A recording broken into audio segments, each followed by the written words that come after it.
Hello everybody and welcome to another race in our Pokemon Crystal Full Item Randomizer tournament. We've got a good one. It's a best of 3 between BadNewsNate and asazas, and they're already 1-1 apiece. This is game 3, winner take all, and goes on to the finals. I'm one of your commentators for this evening. My name is Glacial, also known as PG Weaver, and with me I have Prism Zeta. Say hi, Prism. Hi, Prism. I walked right into that. Yeah. Well, that's kind of... Every time. I do it all the time. Never, ever say I'm back. I'll get you. Oh, God. Just the dad joke expert? Oh, yeah. Well, that's unfortunate. So the race is going to start up here in just a minute or so. We'll get the layover swapped over. We'll get the runners off. And we'll get started. But while we wait for that to kick off, just on the off chance, the smallest of chances, that somebody is brand new to Pokemon Crystal Randomizer, do you want to talk a little bit about what Randomizer actually is? Oh, well, I mean, we're going to randomize the Pokemon, their movesets. We're going to randomize every item in the game that's not hidden or a berry tree.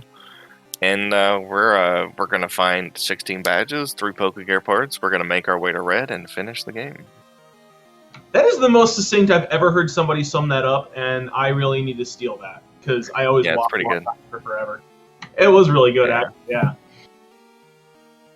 I mean, I think this is game 3. We're 1-1. Nate won the first one. Asazas won the last one. Yep. They've both been very close, though. Like, Asazas only lost the first game because Red kind of beat him up. Yeah, he was first to Red on the first round as well. Yeah, and then the last one, I didn't see the ending of the last one, but I know he won.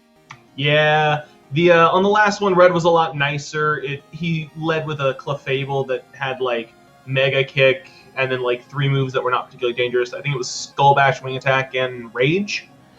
Pretty easy setup. So he managed to just kind of stomp through that, and he basically only beat Nate by I think exactly 7 minutes. So it was still close. Yeah. All right. I think they're ready, so I'm gonna let them go ahead and go because we're good. And down the stretch they go as soon as it gets caught up with our stream. We got a couple of minutes. We got like 45 seconds or so, and then they'll be off. That's like a 2-minute delay. I don't know. We'll just watch. It'll go when it goes. Well, that's the worst that could happen. Someone doesn't realize that it's going. I mean, okay. I've definitely never done that before. I say having done that 3 times. Yeah, just like we never skipped an item before. Oh, that was low. You did not need to bring that up. We're having fun. It's a good time. Look, we've got 30 seconds before we have to talk about much. I mean, fair enough. To anybody who doesn't get the joke, BadNewsNate eliminated me in the second round of the knockout stages because I didn't mark the red scale on my tracker. Yay, Saturday. It is sad. Yep, so runners pick Saturday. Nate, again... Day palette. Oh, my soul. Are you okay? I hate day palette. Well, I hate morning palette more. That, like, soft green... I mean, I think it's fine. Let's see the starters real fast. Oh, Espeon. Oh, I know what we're picking. Yeah. I don't know why you're looking at anything else. I don't either. You're taking the Espeon. So to anybody who's not aware, the evolutions, one of their big gimmicks is that they all have base 130 in a stat. Jolteon's is speed, Flareon's is attack, and Espeon is special attack, which is real good. And money. I like money. I also like money. More money. Oh, that was not a good moveset. I caught Mirror Move and Sand Attack. I missed the other 2. Well, you know what? Espeon's fast enough to run away. Oh yeah, no. The Espeon's moveset is not great, but Espeon is still a good Pokemon. So it's going to be able to run, and honestly, your moveset doesn't really matter as long as you have decent moves until, like, at least Azalea. You can get That's useful in case they find something on this route. Or they could do a sneaky thing and check 45 really fast, which I don't think they will, but, you know. Yeah, no, I've only seen that a couple of times. I've done it. Yeah. There's like a Raycow on 45, and I just went and got it and won. I've done it once before, and I didn't like it very much. It felt very slow to me, so I've never done it again. And Nate only getting a couple of encounters there. That's nice. I think 2. It was pretty quick. Yeah. Asazas is right behind him, though, and it's like, at this point, none of that really matters. Oof. Full restore. Full restore, revive, and money items. That's what we have. Ooh, Primate. I'm not saying Primate's good. I'm just saying that I won one of my races in the group stages with Strength. And their strength, yeah. Victory Bell is a very good Pokemon. Hold on, we're catching this, because Espeon's only attacking move currently is Feint Attack, so... Yeah, that's unfortunate. Victory Bell is not a bad catch. If it has a better moveset, we might just switch to it. Absolutely. Body Slam, that's good enough. Yeah, Body Slam, and then there was also Petal Dance and Zap Cannon on there. Yeah, that...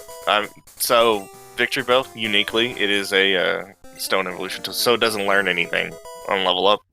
But Body Slam, Petal Dance is actually really good. Yep, especially on a Grass type, that Petal Dance is going to get stabbed. And there's Strength. Mr. Pokemon and Oak not having anything. Oh well, doesn't really matter.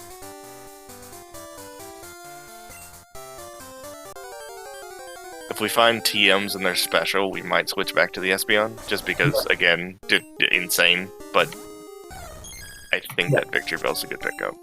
Yeah, I should probably clarify what I meant a little bit about moveset not mattering. I meant more like, if the moveset on the Espeon was something like, I don't know, Jump, Kick, Body Slam, I'd still do it at least through Vital, just because there's a chance that you can find some special teams, Surf, and your physical versus special split, you're like a point or 2 difference at levels like 5 to 10, so that's what I meant when I said the moveset doesn't matter. If your only moveset is like Wing Attack... Oh, well, Feint Attack's pretty good against that. Oh yeah, that does help. I don't think Espeon learns anything until 7, I want to say. Teaching Strength over Body Slam, interesting. They're both special. They're both physical moves. They're both normal type moves. And if he's not planning on holding on to the to using the Espeon, then he can at least keep it as a strength user for later. Nails the Zap Cannon. Oh, it's a Gengar with Spore.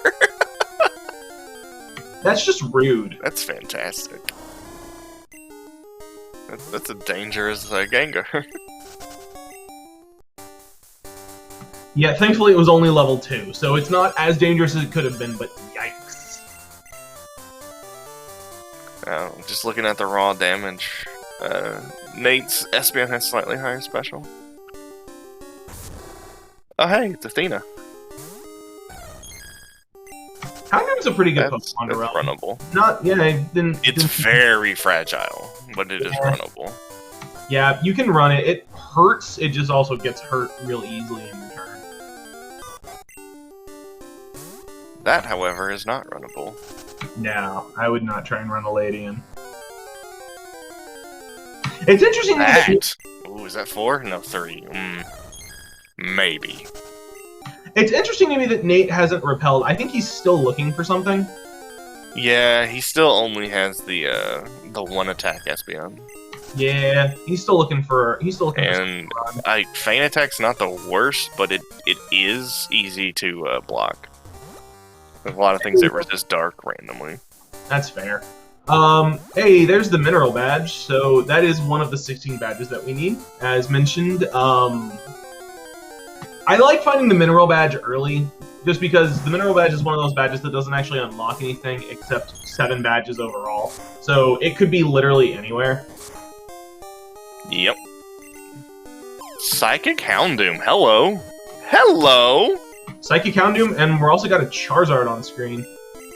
Outrage Charizard's not as good. Psychic Houndoom's kind of insane, though. Psychic is not resisted by much. No, and Psychic is just a good move in general. And again, Houndoom, you can put strength on Houndoom pretty safely. It's got a really good special and good enough attack. And this is Crystal, where you actually want split stats, which is kind of weird, because most of the time, you know, you're used to those extremes from newer Pokemon. In this game, split stats good. You won't be able to run anything, especially since there's so many beefcake walls that you have to get through. Yep. I think it's 110 special and 90 physical, so pretty good all the way around. And, yeah, like, say you want to go all special, but you still need that one special move for Blissey. I promise you, it will come in handy. Yeah, absolutely. Nate's checking the treasure item in the first Ruins of Elf Chamber. Each of the 4 Ruins of Elf Chambers has a hidden room in the back that you can access by doing or bringing a certain item into the room. In this case, you use an escape rope for a 1-tile teleport, but it opens up 4 checks, and that's what you want. Surf! All right, does that bring the... Oh, and fog. And fog. Okay. Weren't you just saying something about a seed in which there was both a badge and an HM in this chamber earlier? Yeah. I'm going to blame you for this. Look, that significantly increases Espeon's value, except now we just go catch something on the water. Yeah, so the water Pokemon are like level 20. It's a real good pickup. They're like 15 to 17 here. Okay. I know that in some areas they're 20. I think like they're 20 in Violet, for example. And they're like 24 if you go back to Tojo. Oh, well, no, 22. Never mind. That's not a bad pickup. That does evolve at level 37, so... Yep. Yeah, I mean, if nothing else, the pure level advantage makes this worth it. You just gotta catch it without feigning, which is possibly the tricky part. Did you say that Charizard has Drill Peck? Yeah. Yeah. It's dead, though. He has to reset. Yeah. Alakazam! Let's go! Okay, so Alakazam has 135 base special and is very fast. Its big trade-off is that it is not defensive at all. So if you hit it, it's gonna hurt. It's also only level 15, but still 15 over 5 is a big pickup. Oh, Nate didn't save that time. Oh, it's got Fire Blast. It does have Fire Blast.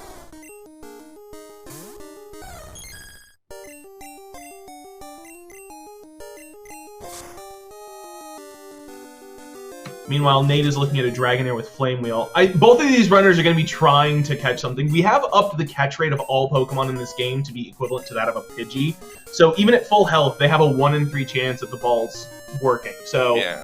This is not this is like the correct play, is to try and catch something. And to be fair, Surf plus Fire Blast is good coverage. He just doesn't have anything to answer grass types or grass types, water types. Yeah, I was about to say. Yeah, it's the water type. Man, brain not good all the time. Okay. He's got the Alakazam, though. That's real good. Oh, Petal Dance. Petal Dance, never mind. We have Blizzard, Fire Blast, Surf, and Petal Dance. Okay, so that Alakazam is real good. Yeah, that Sunflora is not. Get that off my screen.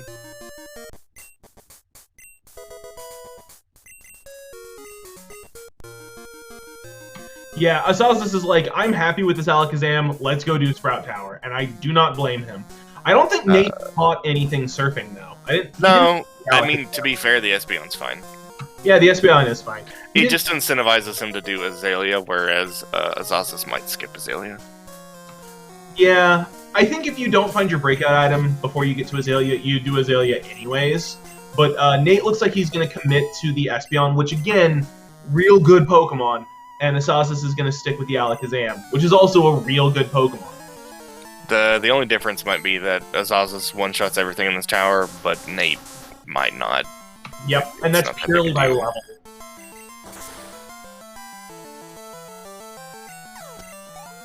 Yeah, and that's purely by level. It's also worth mentioning that Asazas might not skip Azalea just by nature of the fact that at this point he can one-shot pretty much everything in there. So, like, it's not going to be any faster to come back and do it later. Oh, the 8 move was not good. Oh, well. That is unfortunate.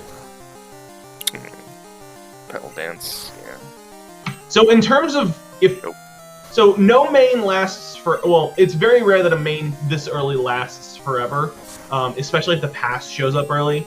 But if the two did end up running these all the way to the end, honestly, it's pretty comparable. Asazas has a slight advantage right now, being 7 levels higher than BadNewsNate. That's gonna wash out really quickly, and they're both approximately the same. Oh, might not one-shot that.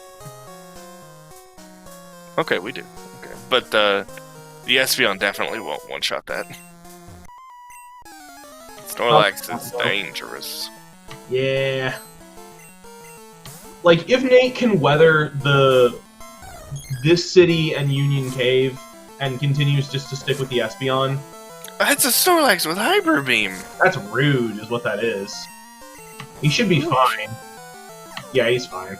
If he can weather this city and, like, Union Cave, the two are basically going to be comparable in terms of killing everything, what their power is. Espeon actually might have a slight advantage in that it is not anywhere near as defensively frail as the Alakazam. Nah, but of course, none of this matters if they both end up switching to a level 30-something in like 20 minutes anyways. Or a level 40. Or a level 50. Yeah, or a level 60. I mean, that one would take a while, but the option is there. It only takes a while if you don't believe.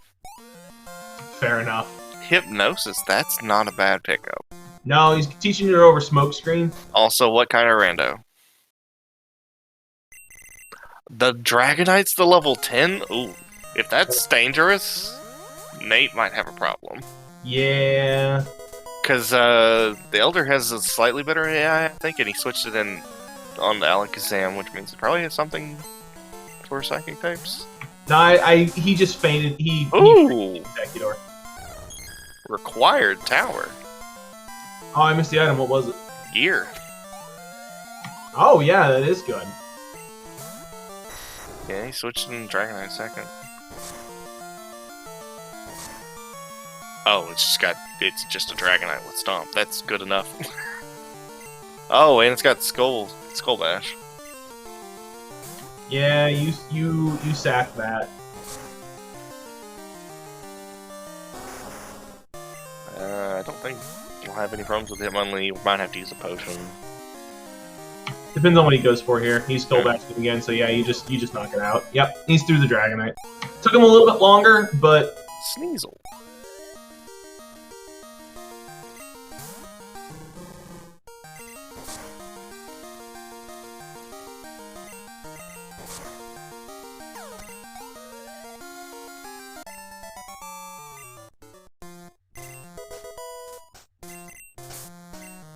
Alright, still mostly even. I don't think Nate needs to stop the Pokemon Center. He'll probably just pop a potion and yeah. Yep, I agree. Like, Nate just needs to hang close for the next like 10 or 15 minutes, and I think he's in a very solid spot.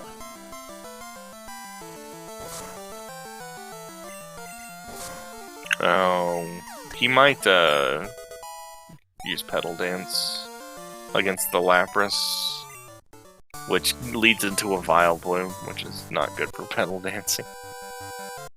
No, that is a little bit unfortunate. But we'll see. Yeah, awesome.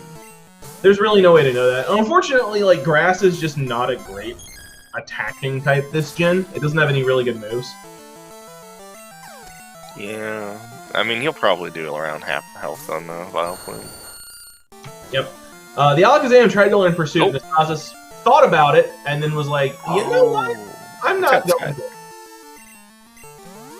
They did try Surf Mains. The Alakazam's a Surf Main.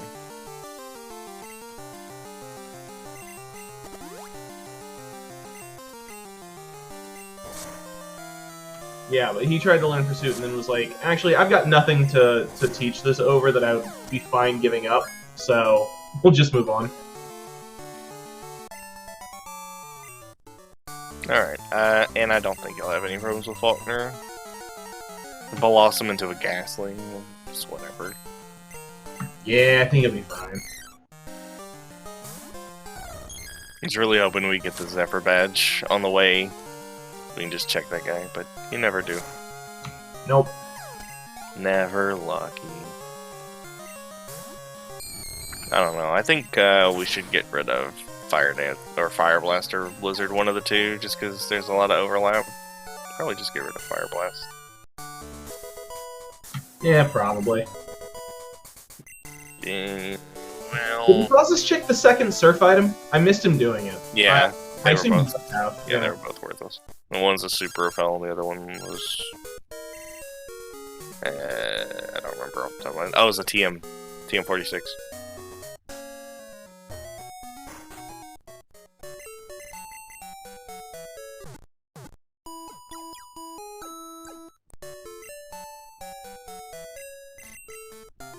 My brain is still engaged in a crazy hidden mode because I'm watching asazas pass up a bunch of hidden items and being like, "Why are you not getting?" Oh, right, wrong mode. Never mind. Also, Snow Bear. Nate is absolutely not in the day. There's Fly.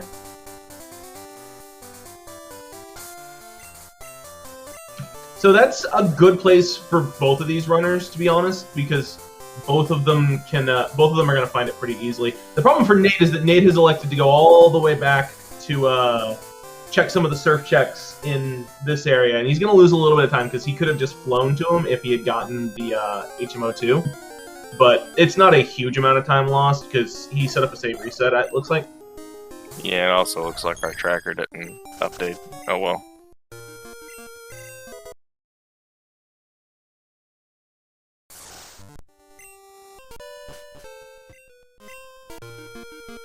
There. Well, why isn't it not? Do I have to do Fly again? Hold on. Give us a moment with the tracker, guys. There it goes. There it goes. We had to do it 3 times.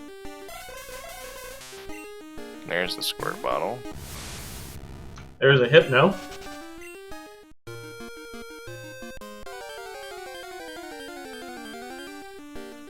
Hey, Bellsprout. That's an interesting one. We could have taken that back and got us a good Pokemon.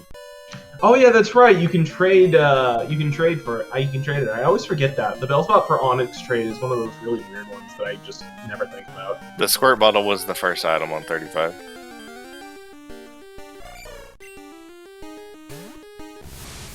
Or 32. Man, routes, whatever. That's fine. I'm not good with them anyways. Look. Oof, not repelling down here. I guess he's not high enough level, but oof. Yeah. Yeah, you save the repel, I think. If you're not gonna repel anything anyways, you just save it. Nothing in the basement. Yep. Nate is basically one basement behind Asazas, plus, however many encounters they get. But Nate could also find something down here that might be useful to him.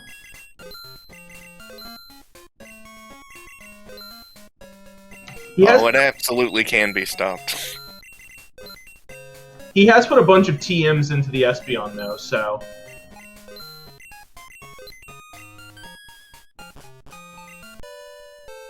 I promise you, one physical move can stop an Alakazam. Yeah, Alakazam has basically no defenses. And then, yeah, like I said, I was pretty sure Asazas would skip Azalea. He was more inclined to because his main's a lot higher. I am not shocked by this. It doesn't surprise me now that they have Fly, but it kind of surprises me just because he would probably one-shot everything there anyways, meaning that it's not going to be any faster to come back later.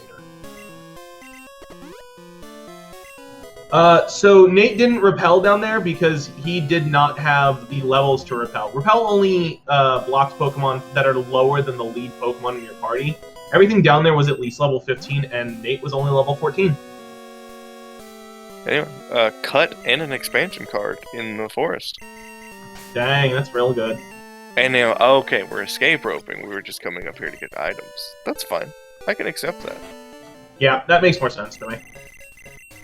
Feels like we're using extra repels, but whatever.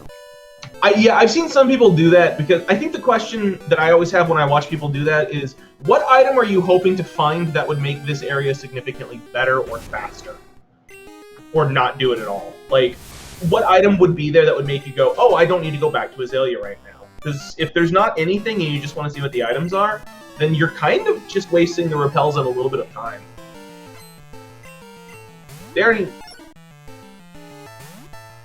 Strength would be the only thing. The Playing Badge would be the only thing that would get me there. Maybe Storm Badge, but we don't need Storm Badge yet. Yeah, it's fair. Why did I think that they already found Storm Badge? Nope, we don't have that.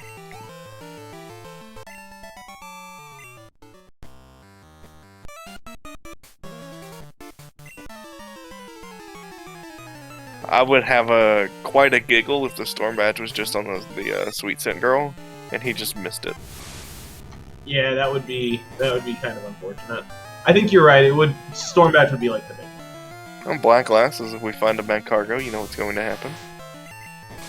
I mean, the Espeon does have a dark move, so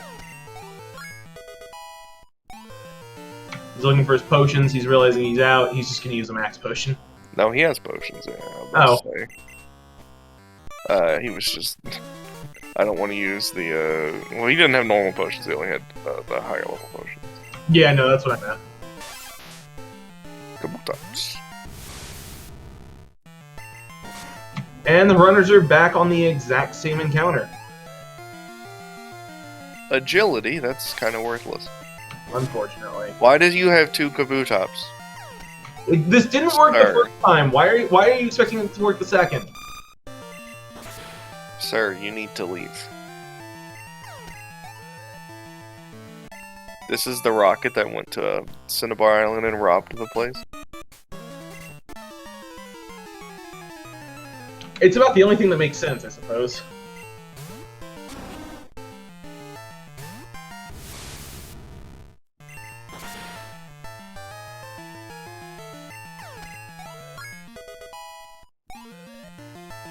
And the last encounter is just the Pilot Swine. Should be easy enough for both runners. At this point, press the surf button. Yeah, I was gonna say, at this point, anything weak to surf is just gonna fall over. And unfortunately, Ice is a terrible defensive type and does not help out its ground typing at all.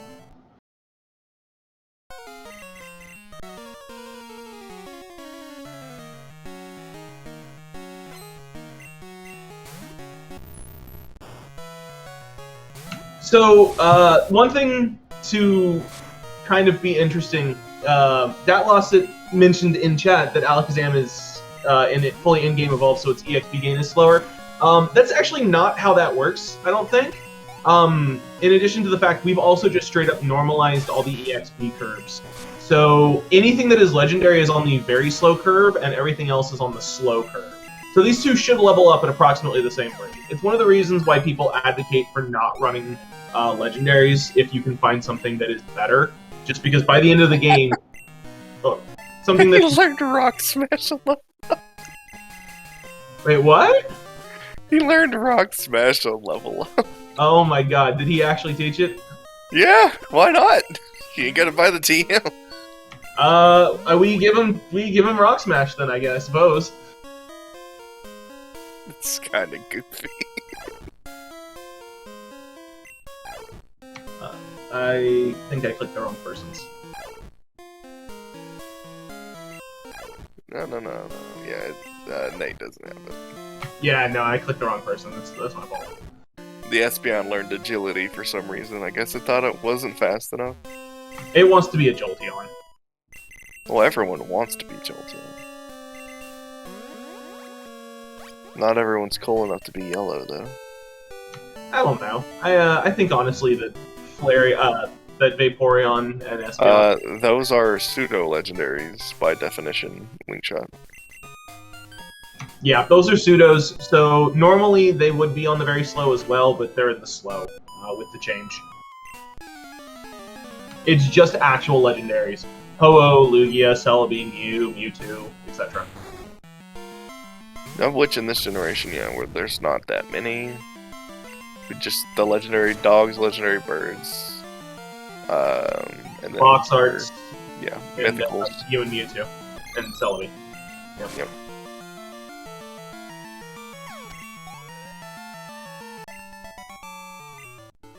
Oh hey, speaking of teaching a physical move. Remember when I said to do that? Yeah. The nice thing is that if the Espeon eventually manages to take this thing down, it's going to get just a punch. Oh, he mirror moved the Mach Punch. That's a great decision. Yep, and we got Rock Smash. Let's go, Alakazam. I love how the Espeon had an easier time with the Blissey because it mirror moved Mach Punch and just took it out from half health. Some goofy shit. Rock Smash is actually not an awful attack in later gens. It's still not good, but it's not awful like it is in Gen 2. In Gen 2, it has a base power of 20. Yeah, it is terrible. You should never use it in battle. It is one of the worst moves.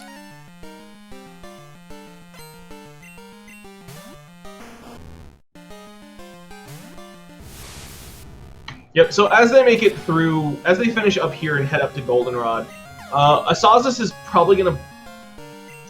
Asazas is either going to make up... words are hard. Asazas is going to be able to skip the headbutt guy and save a couple seconds. Very good, basically. Yeah. Alright, one more item. Oh wait, no, we already checked that and there's nothing. So, Azalea had nothing. Yep. Could have just skipped it. Oh well. Could have, but you'd always be thinking about it, so... But what if this TM was Psychic? Also valid. Was it Psychic? I don't think so, but, you know. You never know! Oh, Ooh. To be fair, we want max revives. That's actually a good pick. It was Thunderbolt. Oh, you know what? We take that. You absolutely take that. That TM was Thunderbolt. That's amazing. All Look right. at that. Azalea was required. It's weird. Yeah. So with Nate teaching a bunch of really good teams to the Espeon, I think he's just hard committing to the Espeon, which is not a bad call because you found the Squirt Bottle and not the pass, meaning that the odds are good you're not going to have an early Kanto. Darn, that wasn't the Storm Mage. Oh well. Still got this one item right here. Darn. Oh, we're pushing soft sands this early. This is a very early soft hand, girl. That's brave, but we do have multiple max revives, so I understand. Yeah, it is a brave move. I don't expect Nate to go for it. He might grab the item.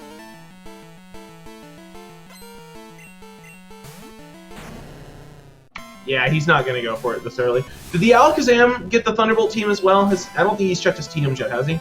I don't think he checked it, no. No. Seadra. It'd be good if you could immediately evolve it to a Kingdra, but it would just... That Granbull has extreme speed. He's probably going to reset. Yeah, Holy crap. So, remember how we were talking about how Alakazam will fall over if you so much as look at its general direction with a physical move? That's why. That is a stab priority physical move. That's gonna hurt. Granbull is dangerous.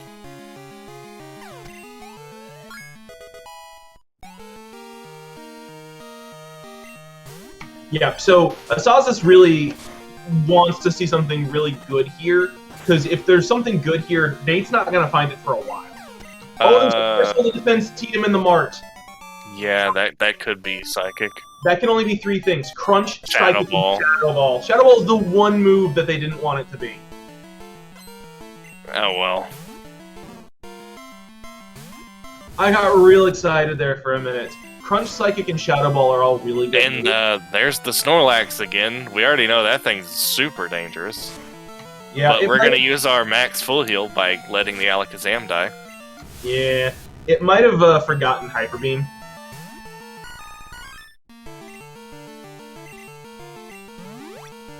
Like, if it forgot Hyper Beam, that would be good, but this Hydro Pump is still going to continue to hurt.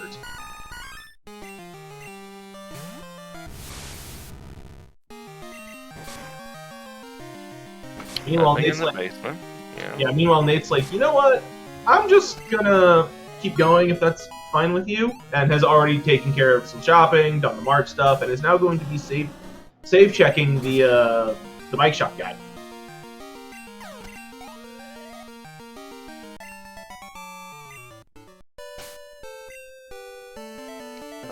Bike shop was nothing.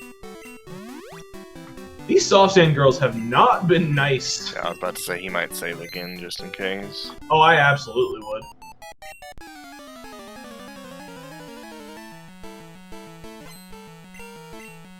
Did you catch what the bike shop item was?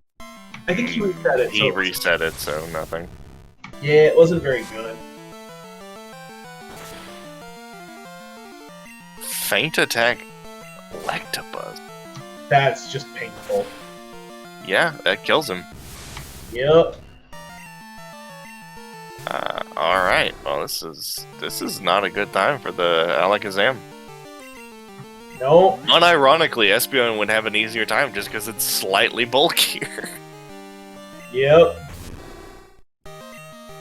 Alakazam is a great Pokemon to run.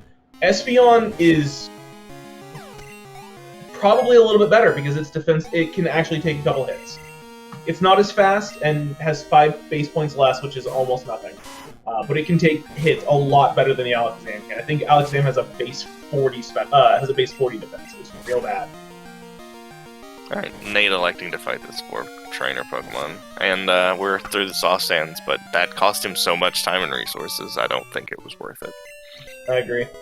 And it's just a revive. That's actually really unfortunate.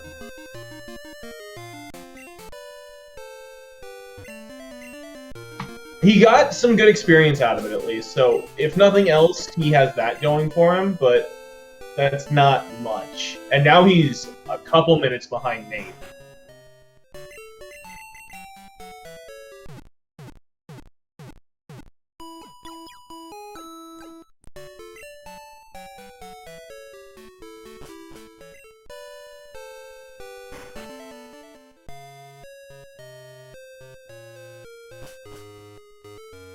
And nothing. Alright. No, but you know, we still have Whitney, and then we'll probably just push north because we have the squirt bottle. Yeah, like sometimes I see people like do the entire north area and then come back and do Whitney, but that's like if you have the pass instead of the squirt bottle. So yeah. And then Asazas has that slight advantage, and then he doesn't have to come back and buy Rock Smash immediately. But he'll probably come back and buy it so he can get a different move on the Alakazam later. Quite likely. And now he knows he has the Thunderbolt TM. Yeah, now he sees Thunderbolt.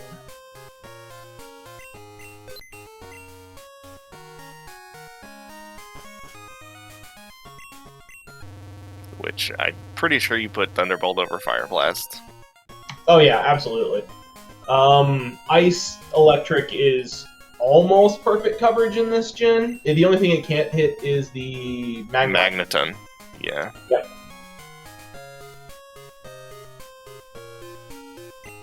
Magnets, how do they work, man?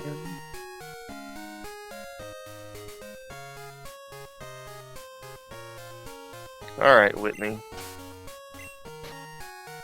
Moo. Giga Drain? That... no, I agree. It's it's less PP. Yeah, you probably keep the Petal Dance there. Honestly, I would have gotten rid of Petal Dance for the Thunderbolt, but that's like... Well, look, Whitney gave us 2 TMs. Maybe one's good. Yep. I don't like grass moves in this gen. I just don't think any of them are really worth using unless you have no other choice. And with Thunderbolt being your water coverage, I don't know. To be fair, I actually like Solar Beam. I think that one's actually not bad. It's okay only because of instant text. If we didn't have instant text, it would just be way too slow.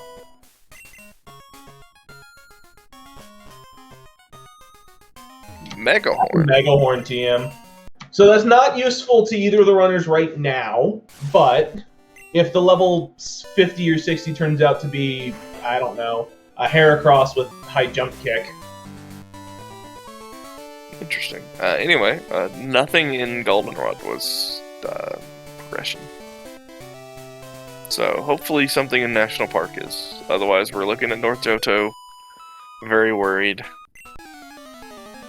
Yeah, but with Surf, you can go all the way and do the Rocket Hideout, which... yeah, that is probably the optimal play, considering that's, like, the most in-logic thing we have. Yeah, I think it probably would be the right play. Yeah. And that's how you get levels on Espeon. Yep. I think Nate is just straight up committed to the Espeon. probably release the roamers and then just work your way over to Mahogany. Yep. Meanwhile, Nate is doing the national park bug catching contest teleport. So he starts up the event, goes into the park, comes all the way around to get this item, and then he's actually going to quit the bug catching contest, and that will warp him back to the room that he was in. Some people like this strategy, some people really don't like it because it has a potential. Apparently, there's a potential to crash your game, first off, but also between the cutscenes and things like and the conversations, I'm not actually even sure how much time it really saves. It saves enough, I promise you. I've never had a crash. Over a save warp? Over whatever you do in Lugia, ew. That takes so long to get off my screen. But no, I've never had a crash at the national park ever. I haven't either, but I think it's determined by what your trainer name is or something. Possibly. But is it really that much faster than just save resetting? Well, I mean, if the thing's important, you have to go back, and yeah, that's a huge amount of time. And it's extra bonks in case your movement's not perfect. That's fair. It really depends on if you find something worth saving, worth keeping in the area, I suppose. Nate is making his quick return down to Goldenrod now that he can pick up the Rock Smash TM. Yep. This is something that Asazas is going to be able to skip because he learned. I think he got Thunderbolt over, actually. Oh, did he? I think so, because he still had Fire Blast, and I don't know why he'd still have Fire Blast when he had the Thunderbolt to him. Interesting. But it's whatever.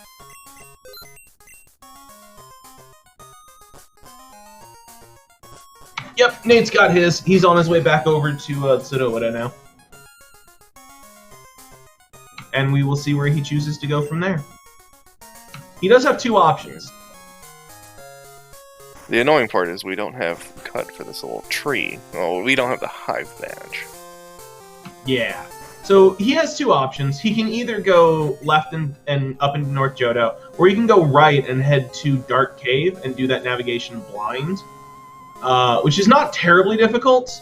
It would also drop him off by Tojo, so he can actually save reset that whole thing. But if you find something useful there that isn't the Storm Badge, getting back here might take some time. He's going for it, though. He's going to turn in Kenya, I think, that's all. Oh, yeah, that's fair. I forgot about Kenya. Which I would have turned in Kenya and then gone back and gotten Rock Smash. I was going to say, if you were going to turn in Kenya, wouldn't you have done that before Rock Smash? That's fair, I guess. He might have forgotten. Oh, Kenya was a ghost. Yeah, Kenya actually might have been something real cool. Oh, he's going to check the Rock Smash checks. Yeah, I would at this point. It just is it's a good time to do it, and odds are good you'll be able to just save, reset it away, if, because, I don't know. I mean, we did already find a badge in here, so... Yeah.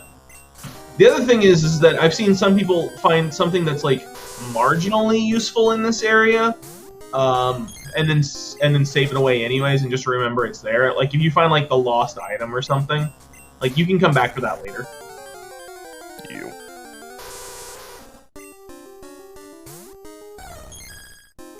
The Rock Smash Pokemon is a Crobat. At least one of them is. There's actually two. There's a 90% and a 10%. It looks like the 90% is the Crobat.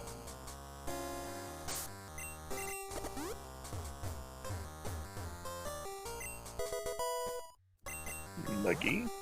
Yep. Meanwhile, Asazas is playing to head straight up into Equipment. Also a Nuggy? So there's 3 money items in the Dark Cave. So probably... Useful, not useful enough. That's gonna be... Oh, we're not resetting. Oh, no, they're gonna set Virgo Falls. I would. They're here. Okay, fair enough. If it does have the Storm Badge, then yeah, this is big. But if it doesn't... The Rock Smash check in the Burn Tower was the item finder. Yeah, that's almost vanilla, right? Technically. Yeah, it's French vanilla. It's close enough. Alright, we're going to Mortar, and then probably to Rocket Hideout. Yeah. I would have maybe thought about doing Kimono Girls, but that's because I don't know when to do Kimono Girls, and it has almost burned me a couple of times in the past. There's a radio card. So that's all 3. That is all 3. Here's the question. Do you keep that? It doesn't do you any good right now. You know where it is. I would, just because Violet's not that far. Yep, it looks like he's going to. You have to do one fight with a level 5 rival, it's whatever. Yeah, it's just a lot of biking and surfing to get back there. Like, it's gonna cost him some time. But if the Storm Badge is in just the worst possible location, it saves time if we get to go early Kanto. That is true. Plus, if the 50 is something very strong and preferably physical, given that he's used a bunch of the really good special TMs and has a really good physical TM in there, then that would also be a pretty big advantage. Yeah. There's the pass! Ooh, that's interesting. So yeah, that might be advantage Nate, because that puts Fly in Kanto logic. Yeah, it does put Fly in Kanto logic, and it puts Fly pretty much anywhere except for the 4 places that it can't be. Which I know makes no sense. So, with our Fly logic, the way that we've got it set up is that we force Fly to show up before you have to do any certain checks. There's 5 of them that restrict it. There's the SS ticket. The first one is taking the SS Aqua, which has the potential to lock 1 check, or like half of the checks in the game, depending. In this game, it's 1 check. But the other ones are, you'll never have to go up Tojo Falls, you'll never have to enter Misty's Gym, you will never have to enter Route 44, which is to the right of Mahogany, and you'll never have to wake up the Snorlax.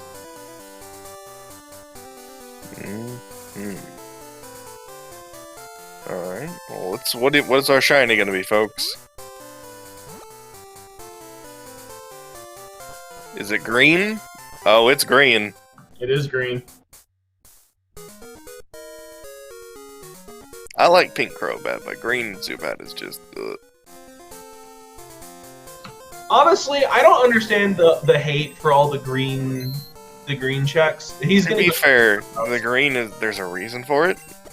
It's because their color palette here. Yeah, I mean that's fair. Like, also, green was the color that would actually show up on the color palette for the Game Boy Color.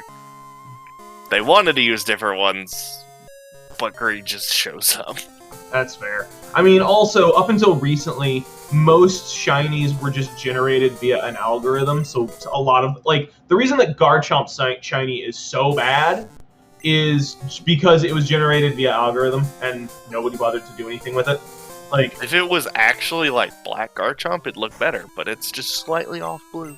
Yep, it's basically the exact same color. Alright, let's see where Nate goes.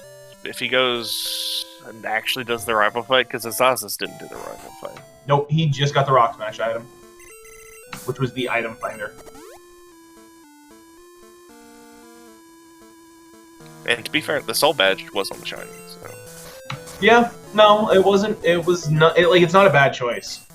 The biggest thing is just Asazas is probably not going to go back to Tojo until Storm Badge shows up, and we have no idea where that's going to be. Yeah.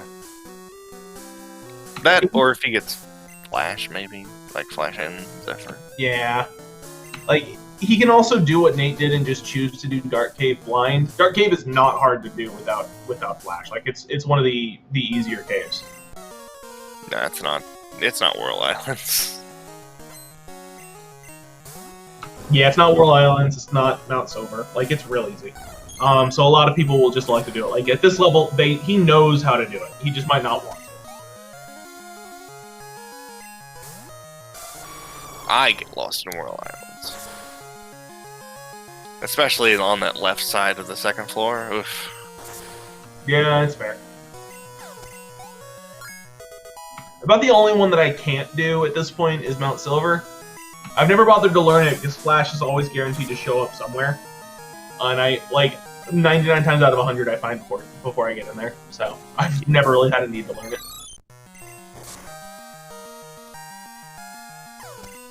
Ambrose has sketch. Interesting. Alright, Roamer time. We're gonna shut up. Listen.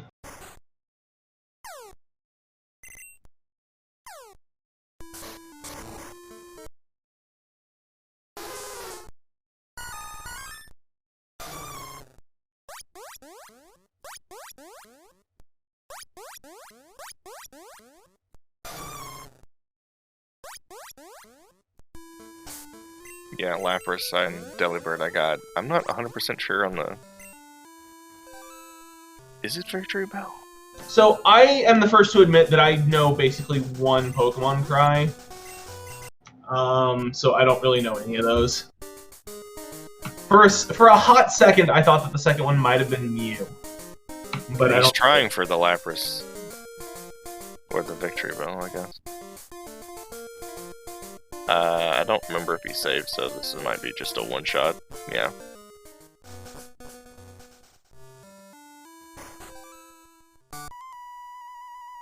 Nate's electing to do Morty. Hey? This is interesting. Nobody likes to do Morty. So if there's something here... Honestly, if there's something here that doesn't lock a whole bunch of items, like if the Thunder Badge is here, this move might just straight up win Nate the game. It's possible. I mean, we haven't seen a card key or a basement key, so I don't feel like we're doing or pushing the tower, so... No, but also, we haven't seen the tower items either. I'm just saying, like, if Morty himself hands Nate the Thunder Badge, that might just straight up win Nate the game. Sure. Depends on where our next logical progression is, which I'm guessing is going to be either in Rocket Hideout or maybe Kanto. Or it could be Morty. Who knows? Yeah, it could be any of those. But if we find the Clear Bell and the Rainbow Wing, this is a great play. Yep. Unfortunately, we still haven't seen anything in the Rocket Hideout, but we've only seen the first 3 items, so... Yeah, I know that Nate likes to put the hideout out. Oh no! Oof. That sucks. Yeah, he's got max revive, so he's fine. I know Nate likes to put off the hideout for as long as he can.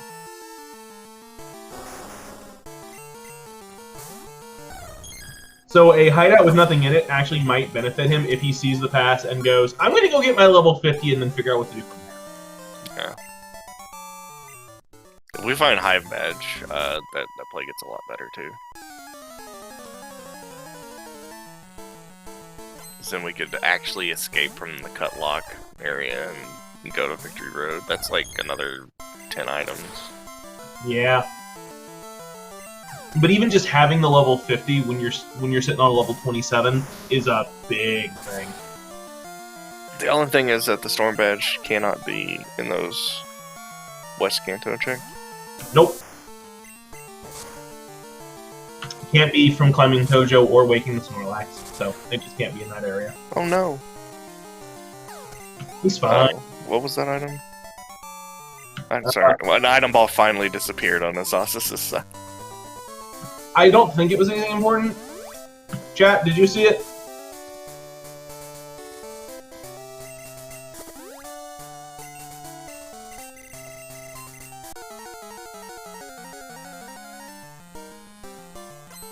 Apparently, it was nothing important. There we go. I like it when it's nothing important. The Raikou has Earthquake.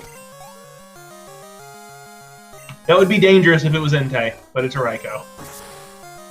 Raikou still has like 85 attack. I mean, fair. It didn't do very much damage is the thing. Like, Alakazam took 2 of them and was fine.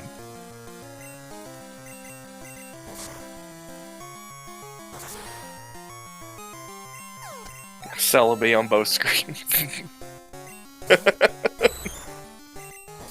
Lord Helix! Yep, and they're not in remotely the same place, which is just delightful. Alright, let's see what this paid off. Definitely worth. Thanks, Morty. Ultra Ball and a Burn Heal. That's rough. It's not a scam yet, Snow Bear. I really wanted that to be something. It's not a scam until we see what's in where the card key is. Oh, waterfall, finally.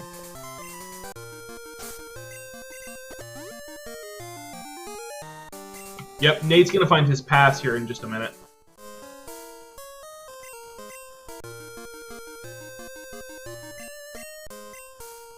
So one important check in Rocket Hideout, which Potentially important. pretty average. I mean, Waterfall does lock a lot of good checks here in Mortar. Yeah. And I've seen Plain Badge up here in the Waterfall checks. Oh no, it absolutely can. Which is so stupid. Yeah, that's always fun. There's the pass, by the way. And then the SS ticket was the last item, I think. It don't matter. He'll get it. Yeah. We don't skip. Like, he's gonna finish this area off, and then I think he's gonna think very hard about going and getting his 50 in.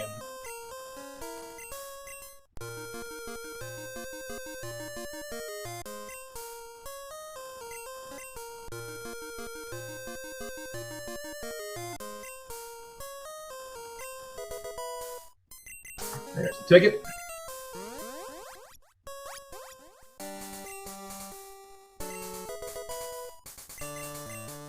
So I think he goes right here, goes back into the cave, gets the 2 items, comes out the left, and goes back down to Goldenrod. I think that would be my play.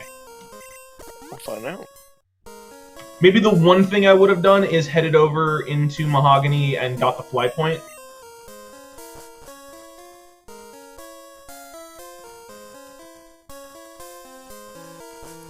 And is he going to escape rope? Yep. Yep, okay.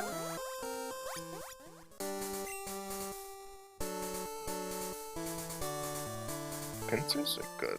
Electro. Well, this is why he's in the tournament and I'm not.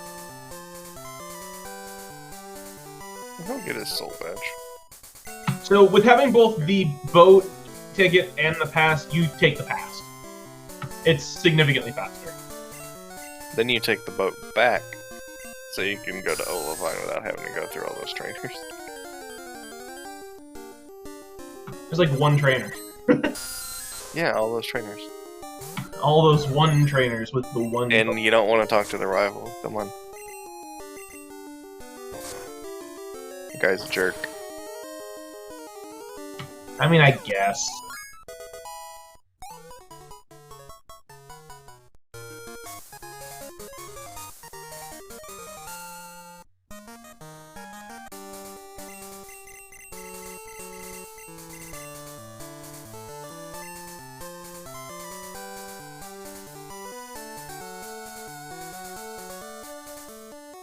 Mystic water. That helps surf. It does help surf. Let's go surf.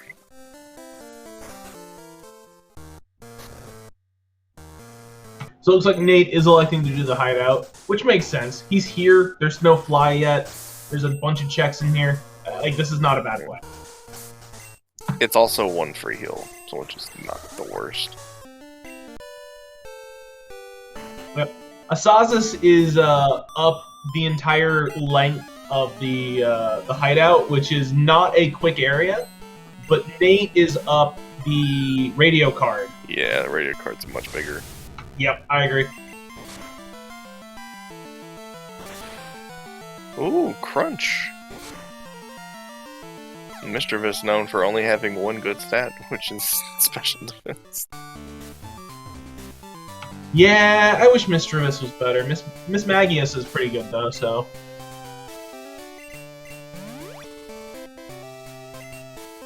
And this Alakazam is having a lot of trouble one-shotting everything, so I think it might actually be not great on this attack.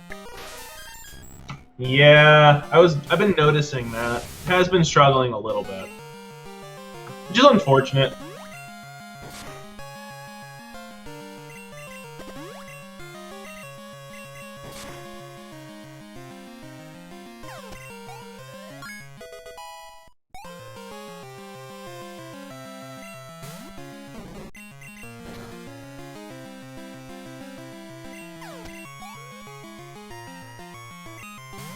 So at this point, we're just going to see Nate retread the stuff Asazas just finished. He's going to find his waterfall and not much else unless Asazas picks something up here. Where does Asazas go? Old Rod, okay. He's Lighthouse or Morty or the basement, maybe. Well, not the basement, but the burnt tower basement. Right. Brain not work good. Think. I think his play at this point is going into Kanto. The question is just which route he takes. The chat has made some compelling arguments for taking the boat, so. The boat's probably a better play because you go to the lighthouse into the boat.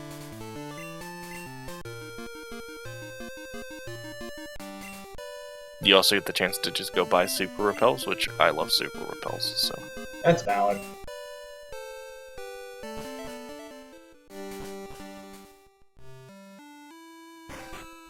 Oh! Two kimono girls. That makes sense too. Well, we haven't seen this, folks. Nope, this one's new.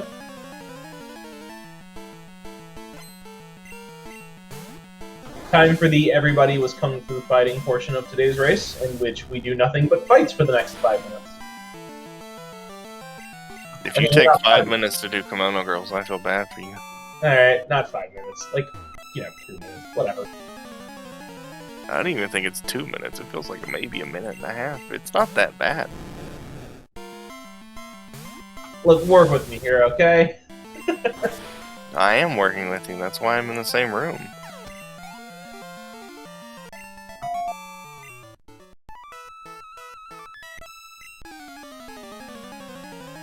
The Moltres is back. I don't think it lives though. No, not at all.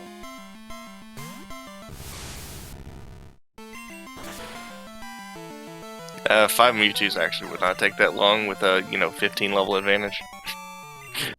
It's not 15 levels, but Close enough to it. Well, actually, hold on. They're 17, right? So he's level 33. Yeah, actually, it is 15.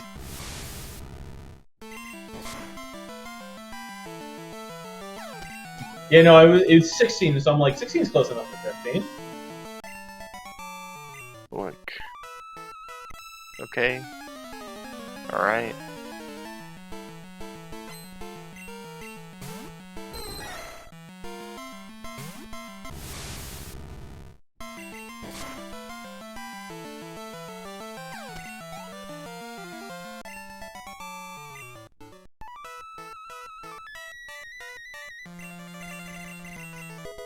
Darn. Alright, well, kimonos were not the key to this ROM. Haha, I got him.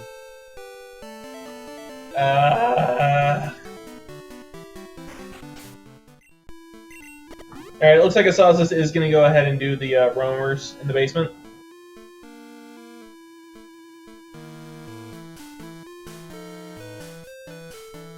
I mean, it's not like we got anything else to watch. We've already seen both sides of this. We already know what the 3 roamers are, so, well. Hooray. I would love to see Asazas do Morty here. Just have both runners do Morty, thinking like, the other guy won't do it, I'll get an advantage off of this. And then, not only do you not get an advantage off of it, but the other guy did it as well. That'd just be funny.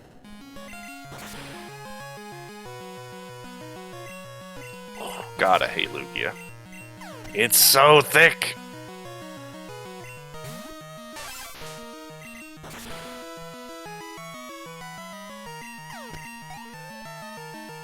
I mean, it is a box art. That kind of makes sense. Oh, wow, these physical TMs, oh my god. Yeah, if the 50 is something like an Ursaring or a Dodrio, it's going to be a monster no matter what its moveset is. It's gonna have Strength, Shadow Ball, and High Jump Kick, I'll guarantee that. And Mega Horn. Oh god, I forgot about that. Jeez. Yeah, something like an Ursaring, or honestly, I'd even run like a physical Kingdra. Right, for those that wanted to know, it is Lapras, Delibird, and Victory Bell for the roamers. I know we did talk over it, but we already kind of determined that. They're very unique cries. And it doesn't look like we're gonna go for any of them anyway, so... Oh, the Celebi thunderwaved and then digged. That's just rude. Jerk.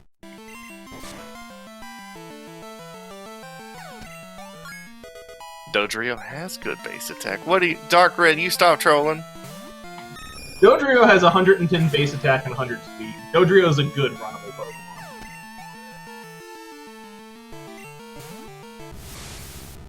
I'd run it over something like Tyranitar, both because Tyranitar is slow and also dies to, like, Karate Chop. No, it does not. Isn't it quad weak to Dark? Or to fighting? It doesn't matter. It does not die to a single Karate Chop. I must have gotten some really bad ones. And It has an unreasonably high HP and defense, so it lives, I promise. Every single time I've tried to run one, I run into every fighting move in the game, and all of them kill me. It's just, ugh.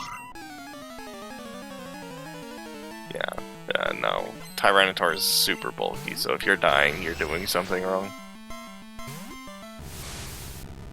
It could just be that my IVs were bad, or DVs, whatever. Or, I mean, if every Pokemon has cross drop and crits every time it hits you, sure. But a normal cross drop probably won't kill you in one hit.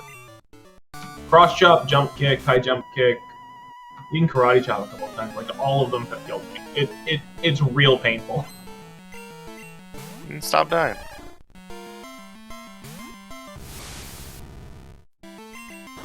Okay, we've almost matched up. I think Nate's gonna be slightly ahead coming out of this. Oh, maybe, because he still has to do the electrodes, never mind. Yeah. God, electrodes take forever. He has to do the electrodes and then the gym, and it's bad. Yeah, no, he's still got a ways to go here. The gym is really short. The gym is short, but it's still longer than just straight up the Morty fight. Mortai.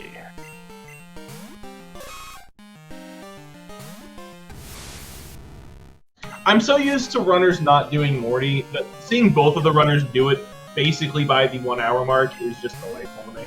It's pretty funny. Nate should be Nate should be considering YOLOing the Elite Four just based on how his last couple of seeds have been. We're doing bingo strats. Morty's required. This Celebi is once again being rude. Celebi is such a jerk. Nate hasn't made it to the Snorlax yet, no. He got the pass and the SS ticket and decided to go to the hideout anyways because he was in the area. Well, why would you ever do Elite Four unless it was your last check, you absolute madman? Because I think in the last, like, 5 seeds Nate has done, like, 3 of them have been Elite Four seeds. Well, then he should stop playing the game. Just never do Elite Four. Stop. Wow, that was rude. If all your seeds are E4 seeds, stop playing for a little while. Maybe it'll stop. Alright. God, I hate E4. It's such a bad play. It's 6 fights with 5... Wait, does the rival have 6 Pokemon? Yeah. God, it's so many Pokemon. It's a ton of Pokemon, yeah. The rival has 5? I don't know. I don't do that fight unless I absolutely don't have a choice. I used to, and then I was like, you know what, I don't really need to have access to the full restore mart. Yeah, it's an unreasonably large number of Pokemon that are all going to be at your level or above you. It's just not worth it. Well, Asazas has made it to Olivine, so he's gonna do the 2 checks here and then probably climb the tower. Your rival inside Mount Moon has 6. I know that one.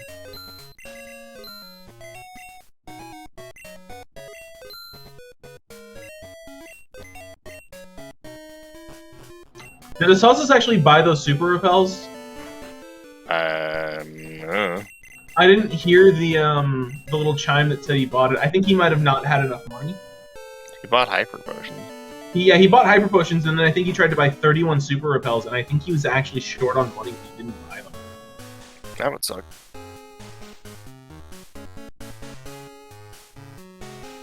That would be really unfortunate, yes. Well, we don't have 7 badges, so we can't go to the right and check those items. So, yeah, I think find out where Nate goes. There was nothing inside Olivine City, so if it's in the lighthouse, that's nice. If it's not, oh well. Nate goes Kanto. It's just boat or path. It looks like he's killed boat.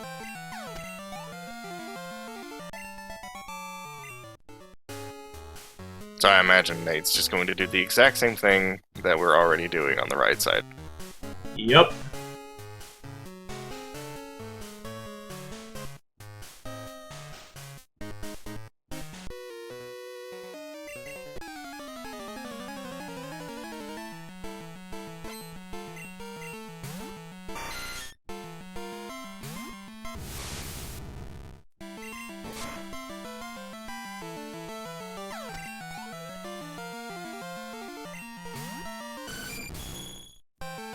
Storm badge can be in Kanto just with the pass. The ticket actually doesn't put it in logic. Nope. It has to be the pass. If the pass is in Kanto, then the storm badge cannot be, because it would require taking the boat.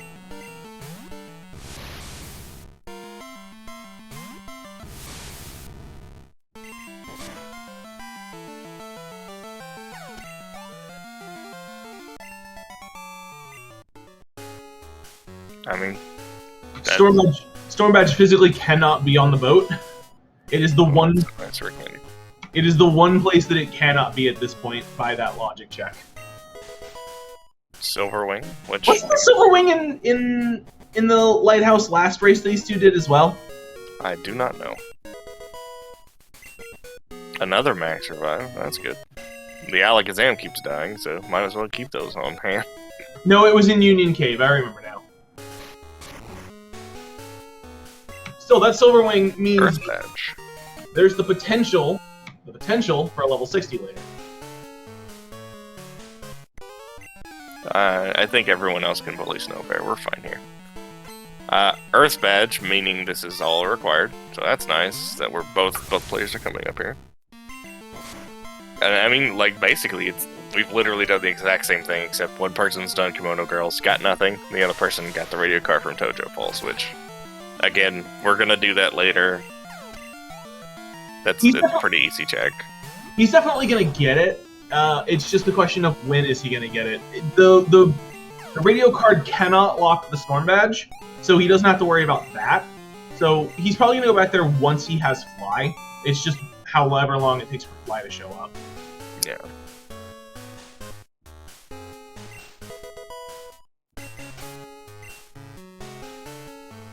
Okay, so the Earth Badge is the only thing up here. Oh no, he bought the Super Repulsion. There you go. Oh, good. I was really worried about that. I didn't hear the Mark chime sound, so... Yeah, save here, and then we're gonna go check the Sea and Wood item. And then reset if it's nothing, and then come back here for the boat. Alright, yeah, that's a good play. It's quite a long ways to go for one check. Well, if it's the Storm Badge, it's huge. That's fair. But I feel like you can say that about any check. Like, why would you do the Elite Four now? Well, if it's the Storm Badge, it's huge. Like, if the Storm Badge is on the Elite Four, I'd just quit the seat. And the Storm Badge can't be on the Elite Four. Like, it was a bad example, but it was also kind of the example that made the most sense. I'd literally walk away. Not worth. Alright. Nate going to get his Earth Badge here in a second, and then he'll probably get on the boat. Yep. Asazas is actually rocking a pretty strong Pokemon at this point, so he might not even miss out on the 50. He might not miss the 50 that much. It really depends on what it is.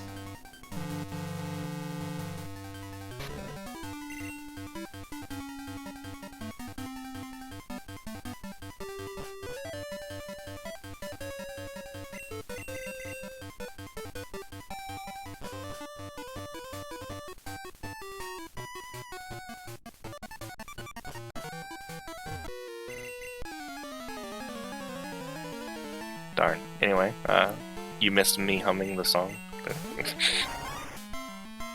We love this song. It's great.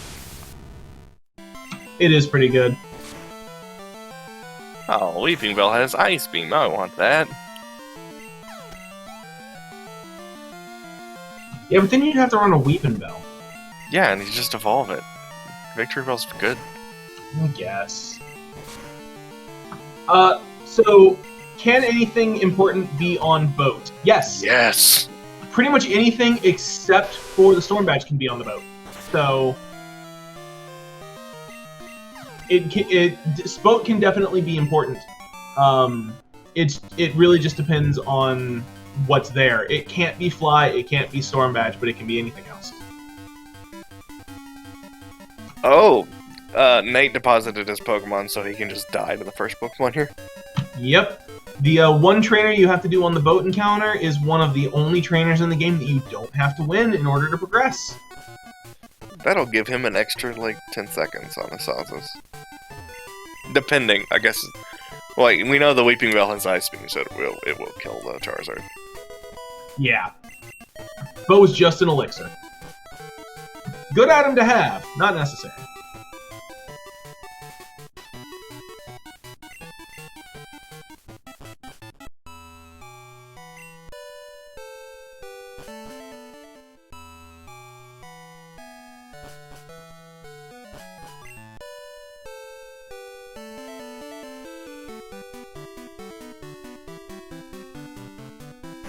And he's through.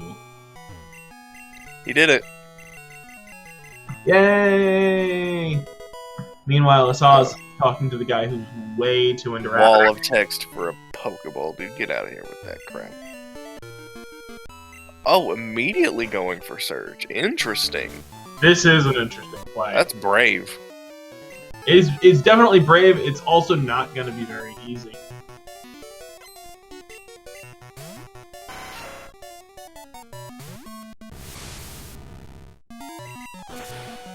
He's only level 38. Isn't Surge's strongest like 46 or 48? 45 or 46. Yeah, he basically needs those to have wound up something relatively.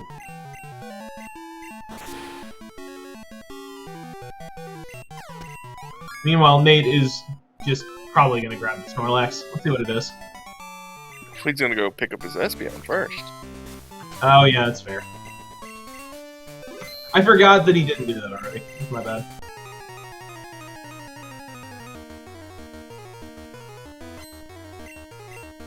Oh, well, no. Yeah, I've done that before.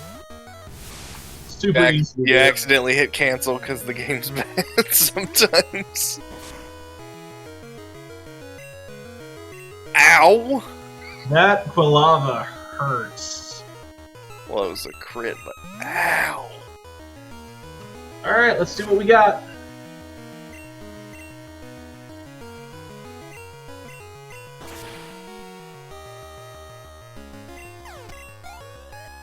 That is... I mean, Persian's technically runnable, but I don't think it's better than Espeon. I agree. It's technically runnable, but you're 35 already. You catch it because it's level 50 and you can use it for repel strats, but Persian was basically only really good in Gen 1 when your crit was still determined by your base speed. So, the Ace is a Slowking, and Slowking has 120 base special defense. Slowking is just a nightmare. It's like two types that are really good at avoiding not getting hit by all the moves that I normally have. And it's really defensively strong in terms of special defense. Like, it's just real strong. I'm always annoyed about it when I see it. And it has Crunch! Oh! Oh! Oh! True, but yikes. Oh, he's through the Ace. He still has the rest of the squad. I mean, yeah. Ugh, man, that was rough.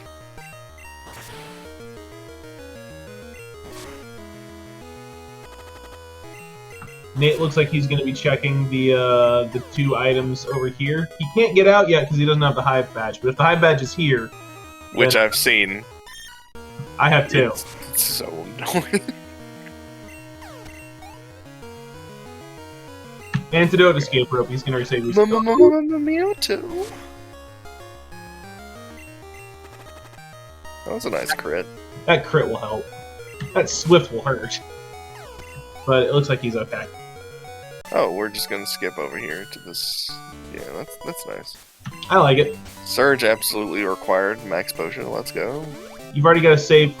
You've already got a save warp spot set up. I like. Oh, there's the. Oh, and there's the high bench.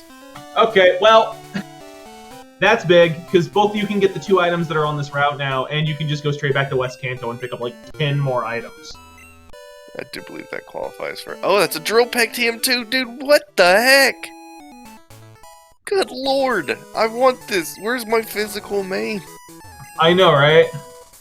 What the heck? Like, if you didn't start with an Espeon, I would have hard switched to something physical. Yeah, like... Literally have a perfect moveset. Like, actually perfect. Yeah, like, if they didn't have an Espeon that had Thunderbolt already, like, even though you're, like, level 30, 33, 35, 30, whatever, I would consider checking the harbor just to see what's there. Oh, and we're pushing for Sabrina, too? Asazas out here with the just absolutely madman strats. Yep. I'm not mad, because, you know, he doesn't have the radio card. He doesn't know that he can actually escape from this hell. It's just, oof. What if one of these has the storm badge? Well, Sabrina can't yet, because she's not a logic. I don't think... She can have it, and it's just that the other badges are floating around somewhere still in logic. You'd have to have 4 other badges in logic before Sabrina. 3, I think. No, she's not in logic until you have 7. Yeah, and he has 4. Oh, I forgot Earth badge. Look, it's over there in the corner. You can't see it. Right. No giggles. Yeah, Sabrina having the level 50 ace is a lot more dangerous, just statistically. Yeah, although if it's something like, you know, Dunsparce, then it's not super dangerous. Just a nugget. Thanks for the nuggie.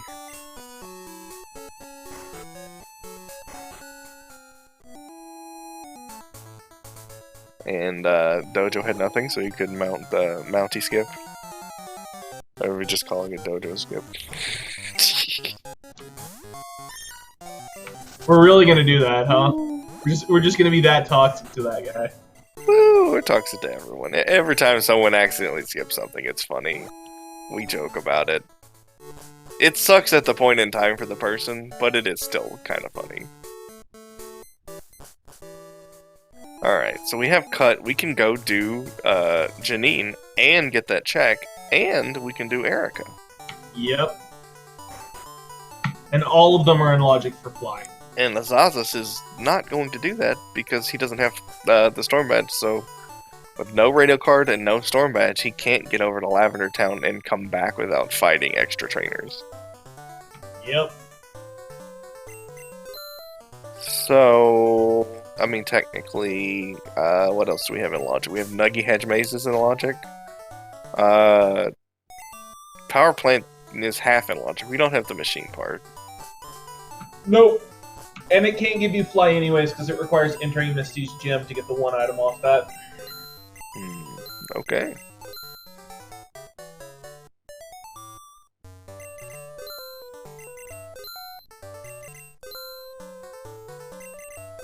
Oh, we're selling? Wow, okay. He can buy it again if he needs it. I don't know, buddy. You already have it. You don't need the money that bad right now. I guess maybe you do, because he's doing his ton of these. Yeah, I don't hate it as a choice.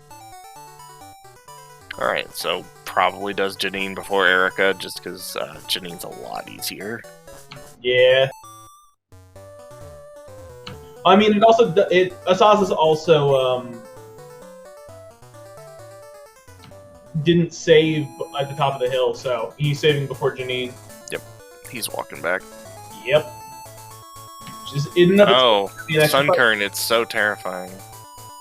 Yep. Sunkern used to be the lowest base stat total Pokemon in the game until Wishy-Washy was released in Gen 7. It's the most terrifying thing ever.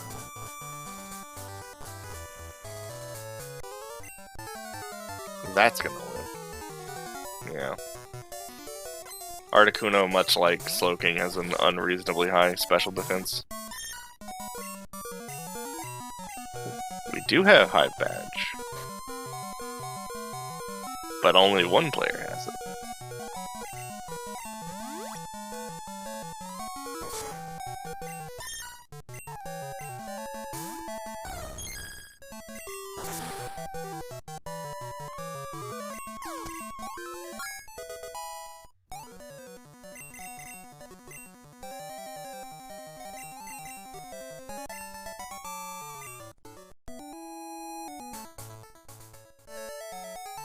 Alright, and we're doing Janine before the Route 15 item. That's fine.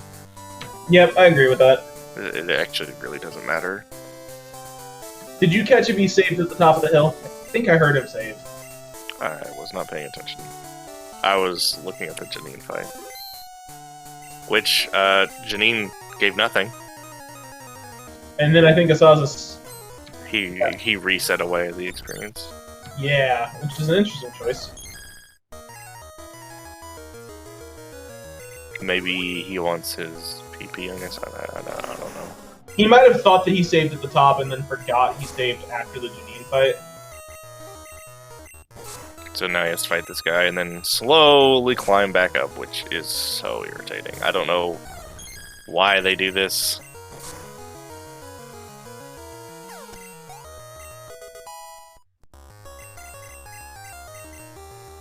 Dang. That Charizard was 30 levels below the Sunkern and still only gained 4 levels. It's fantastic. Sunkern is just so bad. Wait, Articuno with Aurora Beam, wait a minute.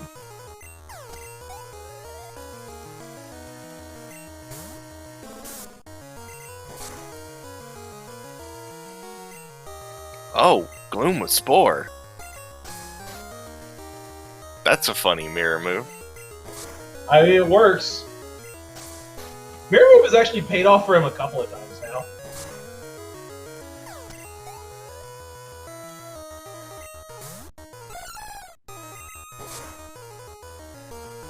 So Azazas has a really difficult decision here. I think he's... His only play really is to... Like, the only thing he has in Logic and Kanto is the Power Plant. Or the Fabulous Prize.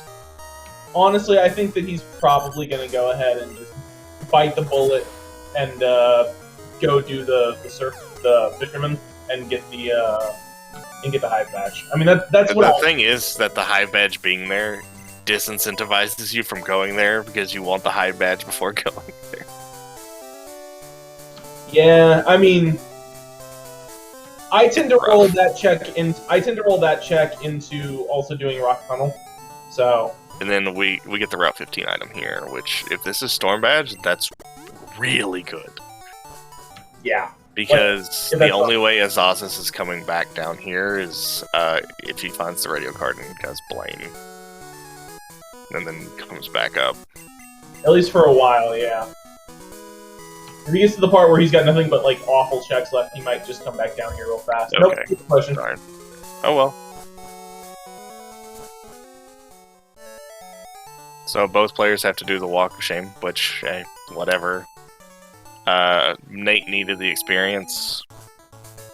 Azazas actually didn't, so, you know, he's been doing all of the Kanto leaders, weirdly. Hey, get him out of the way. Yeah, I think he just needs to find that Hive Badge.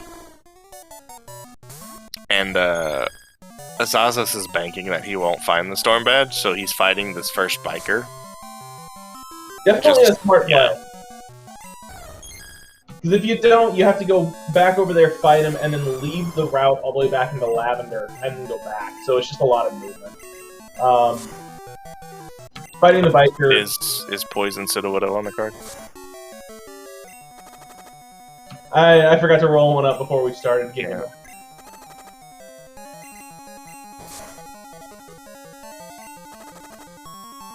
Alright, he's gonna get his Hive Badge.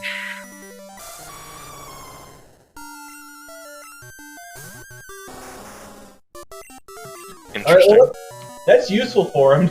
He goes and does Erica now. just given his Oh, habit. we're death warping. Okay, understandable. Nice death warp, Nate. I approve. Yeah, I can't be mad about that. That ain't bad. I'm always a fan of death warps. Yep, he's gonna take the pass back, and if I was him, I'd be heading to probably south of Violet first for that one check, and then Lake of Rage.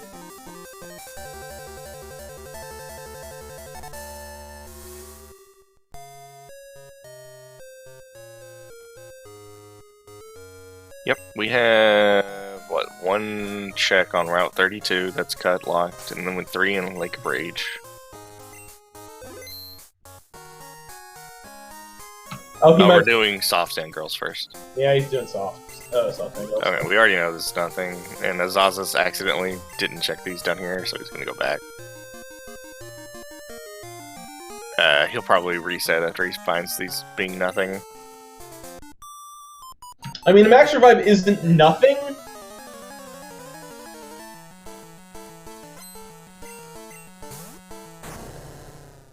Okay, no, he's gonna keep it. Never mind.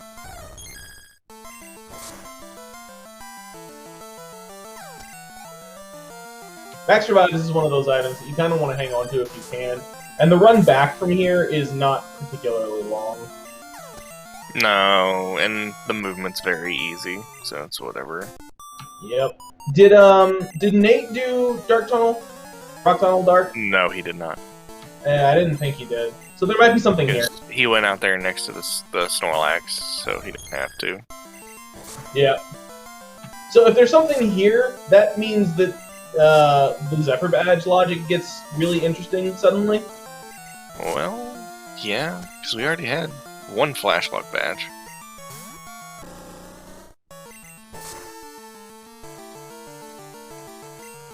It's unlikely for Storm to be here, but it absolutely can be. It's gonna put Flash and Zephyr Badge in some very weird logical locations. Also be interesting which way he comes out of here. Does he go back through Rock Tunnel, or does he go past the cut? I guess I'd probably go past the cut blocks. Yeah. Nothing. You can escape rope out and cycle back, or you can go and do the power plant, get the one item in Misty's gym, which can't be fly, but it can still be something useful, and then go out through cut because you can avoid all the trainers that way. I think that's probably what I would do. Okay, and reset that away because it was nothing, and then we're gonna go check the Roar TM. Yep. And then Lake of Rage. He might do Kimono Girls on his way to Lake of Rage.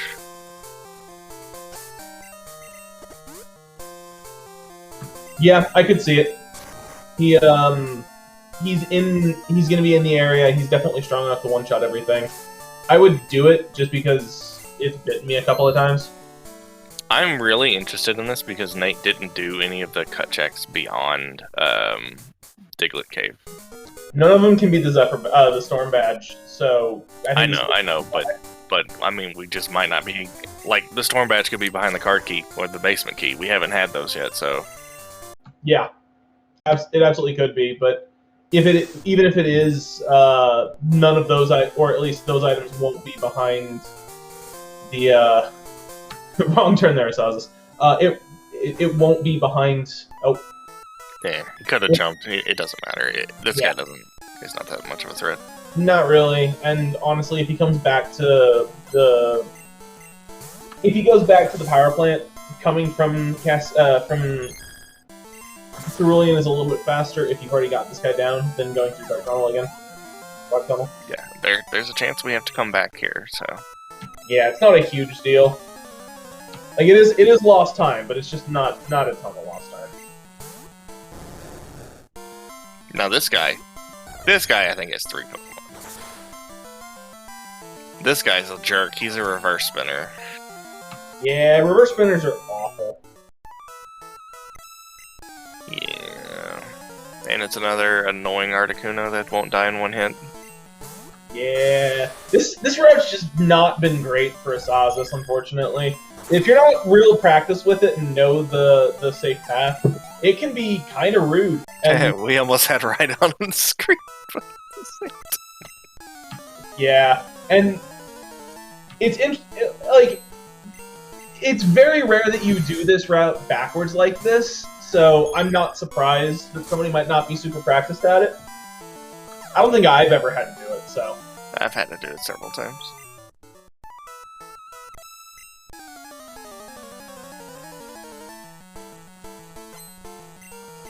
Two optionals and a wild. This is not turning out great, but maybe this is Storm Badge.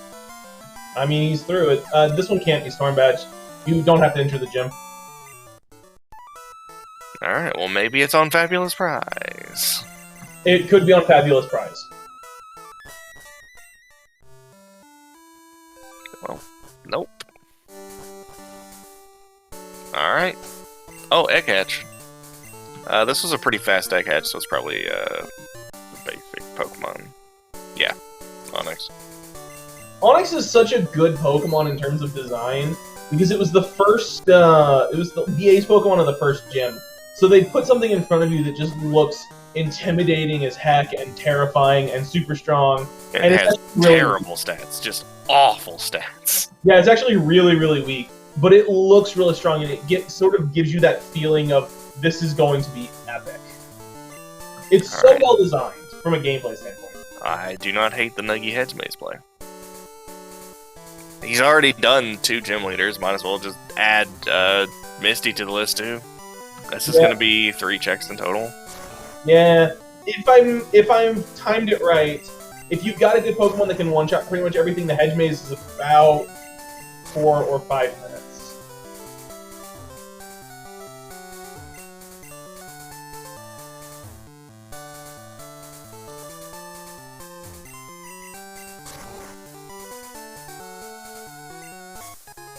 Thunder Badge, okay. It's not a Storm Badge. No, but it is a badge. Storm cannot be on Misty because, again, you never have to enter the gym. Okay, where does Nate go from here? That is a very good question. What does he do? He hasn't done any of... Wait, Erica? Erica's the next... Erica. Like, I think logically left that we haven't seen from both runners is the Hedge Maze, Erica. That might just be it, actually. At least in terms of the Storm Badge. Like, if he wants to just get progression items, West Kanto is sitting there. Yeah. You don't do that without Storm Badge at this point. So, Misty can't have the badge, but there's actually 2 items at the end of the Hedge Maze that can still be the Storm Badge. So the Storm Badge can be at the end of this place, it just can't be on Misty herself.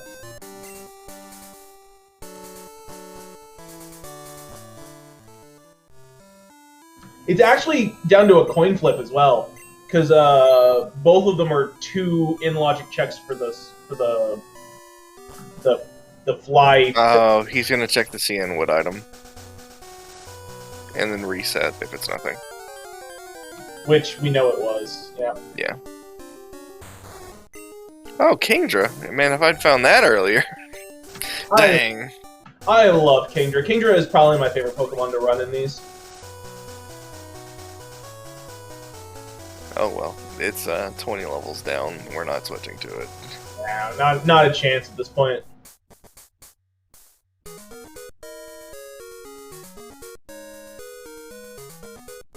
See, I think Nate's gonna check Pharmacy, and then he's gonna go check. He resets backjack routine, and then yeah, and then he goes down to Goldenrod, I would guess.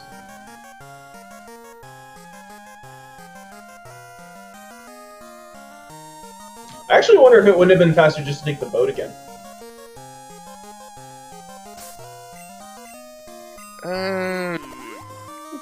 Maybe. You're already here. Yeah. Like, you save in front of the boat instead and warp back there.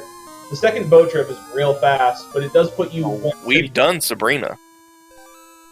Sabrina had a Nuggy. Yep. It also isn't in Logic yet.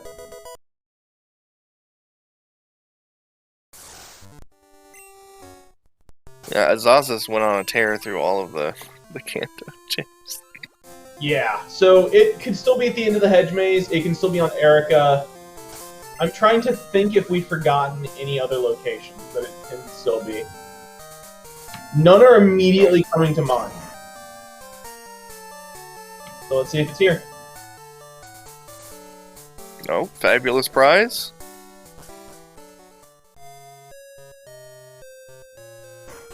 Erica. Erica's the progression. Let's go. Looks like it is on Erica.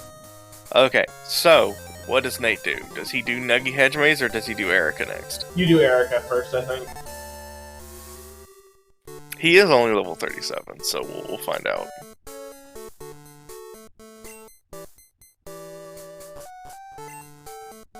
And come on. Oh, yep, Erica. Okay. He's doing Erica first.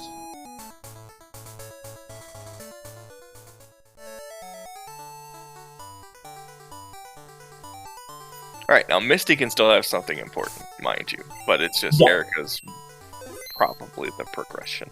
Yep. If Misty doesn't have anything important, though, Nate's probably going to put off the hedge maze so long that, it's going to be all lost time for asazas. Yeah, it's just straight up 5 minutes of lost time for asazas, which is will be unfortunate. That said, also, if there's something else we're not thinking of, and nobody else, and Nate doesn't think of it either, which I don't think is going to happen, and Stormbadge isn't actually here, but it's probably here. Destiny Bond, you stop that. Rude wheezing. Wheezing spammed Destiny Bond twice before going to Critical Thunder, which was just funny to me.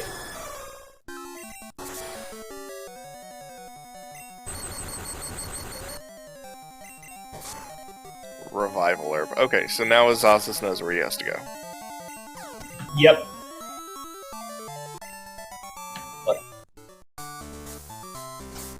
I mean, Azazas technically knew we were go before the Misty fight. He just wanted to do the Misty fight instead, just to get it done with. Like, even if he had formed the Rising Badge or something there, it couldn't have led to the Storm Badge because it still required entering the gym to get it. So. Yep.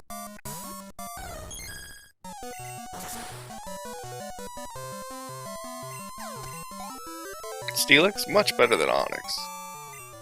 Much better. Defensively, yes. Offensively, it's still not very good. It's got 80 attack instead of 45. I mean, I suppose that is a little bit better, but it's not very good. I don't like it, at least. And it's also ranked pretty low on the list of runnable Pokemon in this game. Well, yeah. Yeah. Alright, let's see. There's the Kingdra again. That's annoying. That is so bulky. It's got Slash.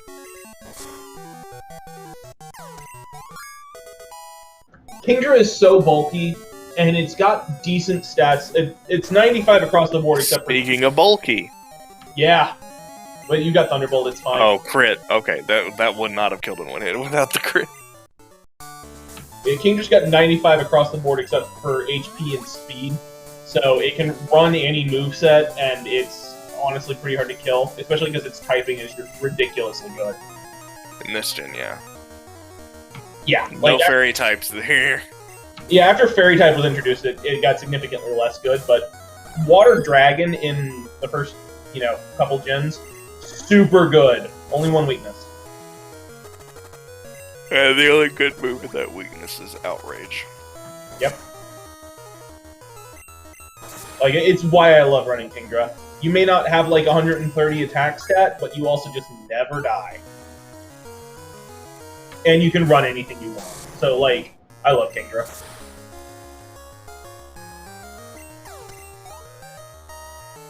It just comes back to that argument I had earlier, for Gen 2, you want a mixed attacker, usually. Just something where you can use anything. Yep. Stab, Surf, Sludge Bomb, Thunderbolt. As long as the move is good, it's going to be good on Kingdra. I love it a lot. Okay. Clefable is using Solar Beam, so she actually will not be able to use her Hyper Potion. But Smeargle dies. Okay. Yeah, Smeargle's real weak. Yep, there it is.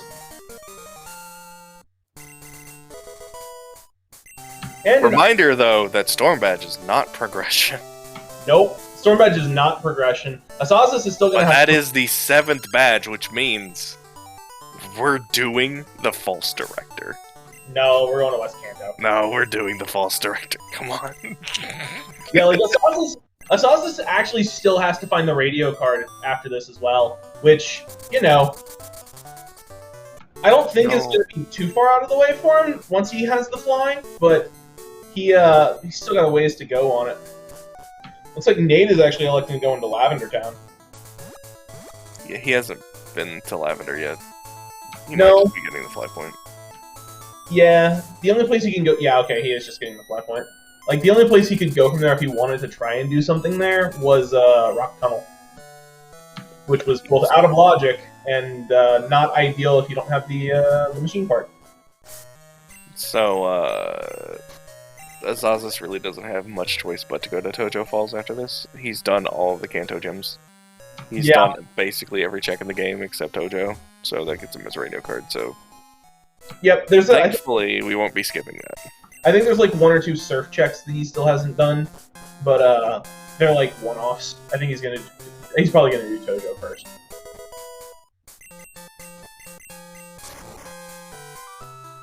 I always find Nate's routing for this really interesting. There's no way that's faster. Not in my opinion. Yeah, I don't think it is either. But it's an interesting set of routing. Alright, he's going back to Janine. He's gonna get that, there's the Rising Badge. So he's gonna go ahead and he's gonna get that cut-locked item, because there's not really a better time to do so. The Rising Badge gives both waterfall access and gives, the Rising Badge check, which is on Professor Elm. But we're gonna do Victory Road first. Yep, I would. Ew, no! Rip your menus. Oh, these cut checks. I forgot about these cut checks. So he's gonna get the Thunder Badge. Yeah, which is a good pickup. He needs it.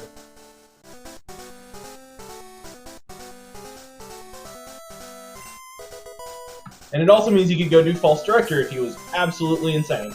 Yeah, let's go do False Director. We have 7 badges. Come on, man. It's not like we have Waterfall and Rising Badge. I know, right? Oh, this is interesting. So we're only level 40, so we can't actually... Yeah, there we go. Yep. That's one of the trade-offs of setting your game to nighttime, is the Pokemon in Victory Road get a little bit stronger, and they'll actually cap out at level 40. So he needs to be, he's going to use his level 50 for Repel strats, because the 40 is not strong enough to get them all. Also, while we were talking, Nate found the Cascade Bag. Yeah. And one more check in here, and then the check after the trainer, and that's all we can do. And then he's definitely going to Mount Mortar, because he's got like 30 ejects in there. Well, it feels like 30. I believe it's 20 total. But he's already done 7 of them, so it should just be 13 left.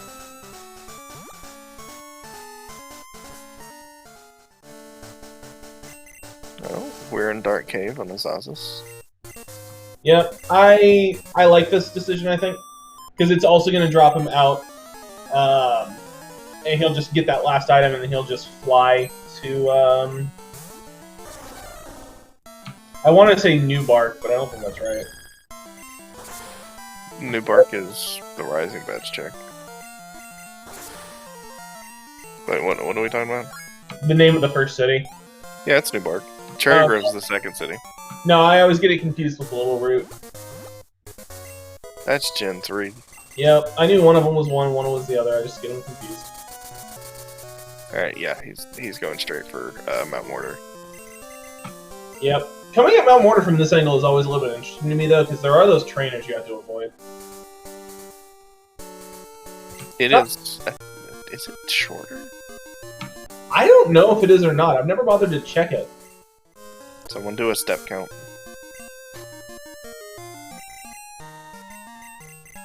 Asazas is getting his radio card now. Alright, about time. Yeah, This so progression. he's not very far behind. I mean, if we're being honest. The cycle of West Kanto checks is very quick, and that's really the only thing that he still has left to do. And if we ever get stuck in a situation where Kanto gyms are, like, on the docket, he's very far ahead, because Nate hasn't done any Kanto gyms except the ones that were required so far. Nope, however, Nate did find the key card. And the secret. And the secret potion. Yeah, that's a bunch of checks you just don't want to do. Who wants to go climb a tower? I've got two good ones on offer. Oh, man. I know which one I'd rather do.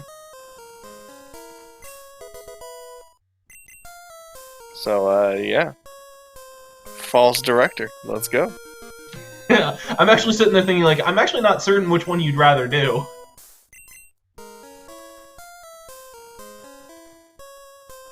Yep, Asazas has just blitzed past the Snorlax and is into West Kanto, so he's a couple minutes behind. TM06, that's toxic. Hey, don't be rude, you don't know what it's going through.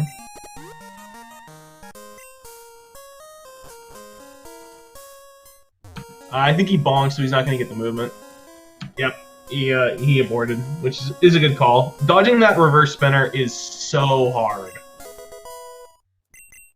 Good run. Oh, he's not doing Brock. I'm actually kind of surprised by that. Yeah, that's a shock. He's done every other one.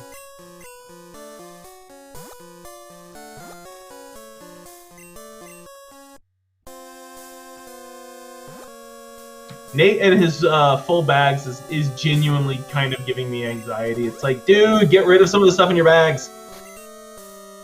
Nah, man. Nah.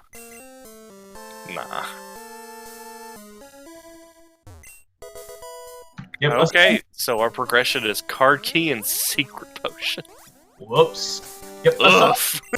Oof, indeed. Asazas did take what is kind of the more standard approach, I think, to this area, where you go up and do Pewter City first, and then go down through the hedge maze there. Yeah. I think card key's the better play. Card key is 4 checks to the 2 on the lighthouse. However, the lighthouse is a much faster climb.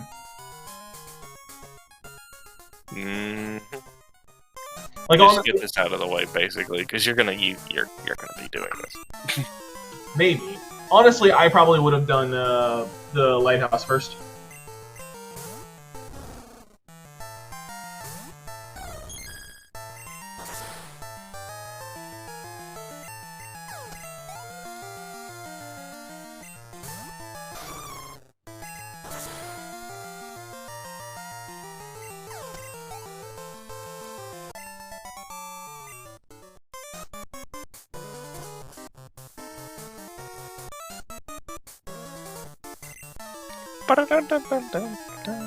Hope you like that sound.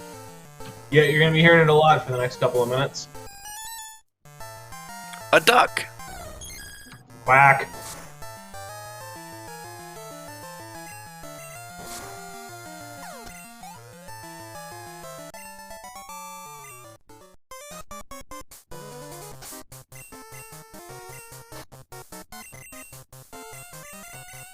Fire Blast.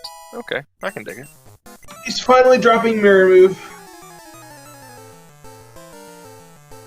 He doesn't have an Ice move, so that does make sense, I think. Yeah. That's grass coverage, if nothing else.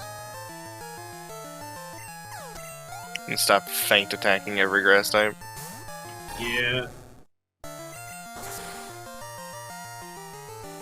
Alright, so Asazas is gonna get his card key and secret potion. We'll see where he goes first.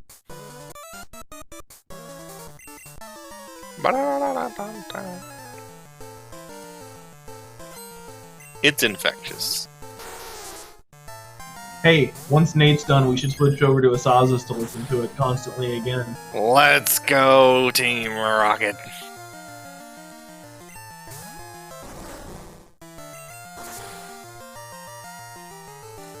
Yep, Asazas has got his card key now. Oh, come on, Tracker. Oh, come on, Tracker. Okay, there we go.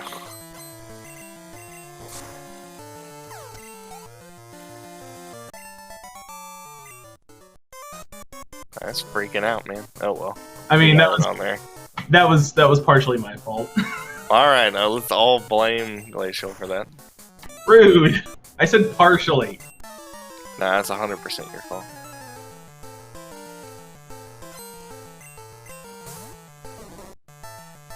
Apparently, Ice Punch showed up, which is real good for Nate because. Yeah. Thunderbolt Ice Punch. Yeah, Thunderbolt Ice Punch. Fire Blast to cover those pesky Magnetons. Oh Yes. god, that T-Tar has Mega Horn. Kill it until it stops moving. It's so dangerous. Alright, so, Tyranitar, super dangerous for both of these runners.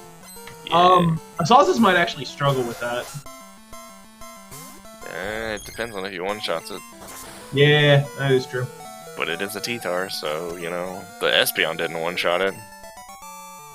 No, but the Alakazam does technically have a higher base stat total and is... A whole 5. Yeah, a whole 5 points, but it's still 5 points, and it's a higher level. Well, we've also determined that the Alakazam probably doesn't have very good Spatak. Oh yeah, that's right, I forgot about that. Yeah, that Tyranitar is going to be hard.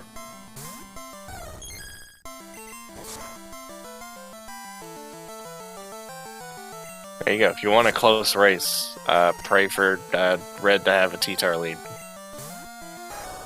And there's close, and then there's I don't think either of these runners are finishing until next They don't Saturday. finish. They can just get the level 53 in the room. Just teach high jump kick. It'll die in one hit. That's how that works, right? I suspect I'm being mocked. Nah.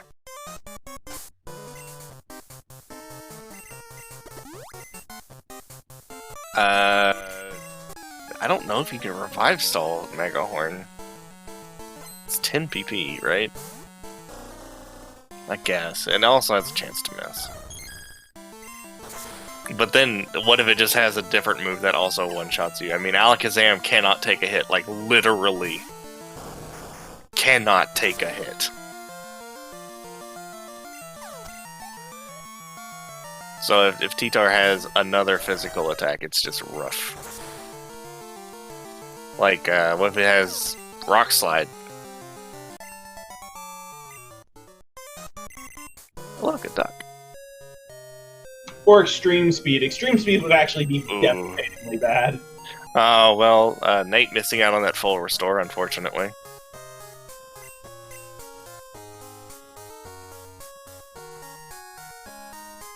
And the good news is, we don't have a basement key, so we don't have anything to worry about after this. Is it actually a lighthouse? It's It lighthouse. might be. Well, hold on, false director. Oh yeah, right. He does give an item. And this dude has had important checks for me more than enough times. More than times I'd like to admit. I had a seed that required me to do false director in order to get HMO 5 to get something in the flash chamber, which eventually led to the card key. It was very rude. Yeah.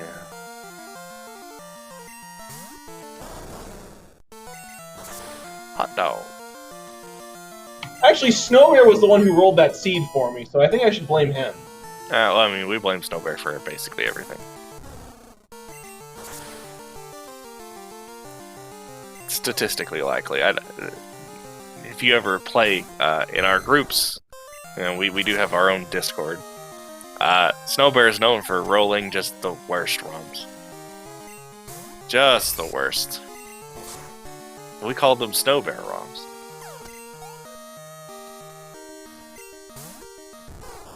But it's all in good fun. We love Snowbear. Snowbear's great. Snowbear's also really good at the game, by the way. Boulder badge. Not progression, though. It's required, it's just not progression. I told you, false director.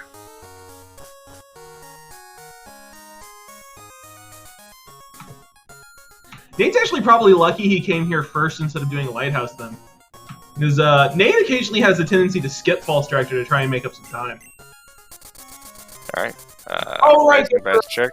Rising badge check. I forgot about that one. Neither player's done it, so it's not a shock.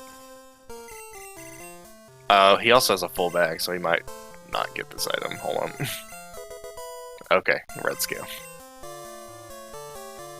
Hey, thanks for coming and doing a fetch quest. Go do another fetch quest. It's a fetch quest for a fetch quest. Alright, lost item on red scale check. That's what I was about Let's to say. go! Which gives the mystery egg. Yes, mystery egg. Which gives the machine part. Which gives the clear bell into the rainbow wing. Darn, that's headbutt. It's headbutt.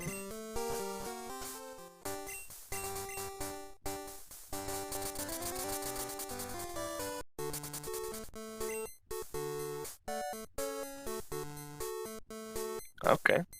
Nate going for the quick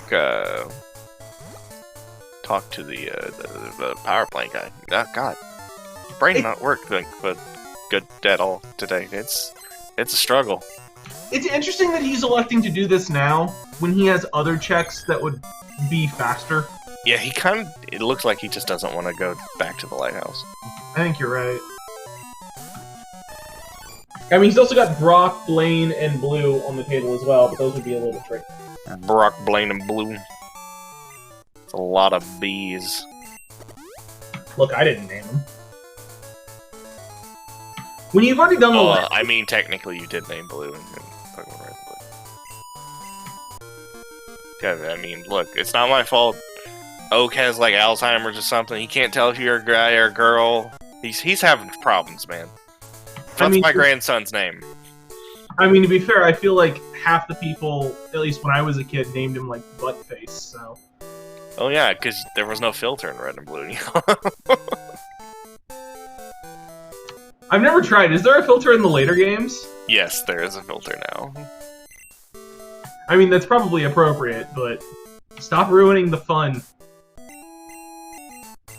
It's kids' games. I don't think he does Nuggy Hedgemaze. I think he's just doing this for the single one-off check, but that feels excessive. Yeah, it does. Like, I still don't think he does Hedgemaze. He's got other places in logic. Like, the Secret Potion is probably the biggest thing. No. Okay. Give Interesting. me a moment. Give me a moment. So we're doing Nuggy Hedgemaze over any other check. Okay. I think he might. Do you want any experience?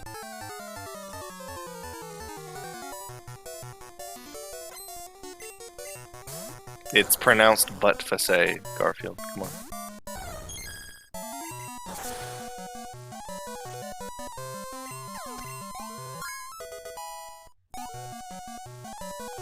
Yep, okay, never mind. I was worried for a hot second that he might have forgotten to mark the Secret Potion. He's marked it. It's on his tracker. So he knows it's there. He's just electing to do this first. It's a choice. Alright, well this gives Asazas the time back that he would have lost earlier. Yep. And it just straight up gives Asazas the chance to get back in this. Because he's still doing Rocket Tower, but like he's just finishing that up. So he's got the Boulder Badge now, and we'll see where he goes. I feel like he's probably going to go straight to the Lighthouse.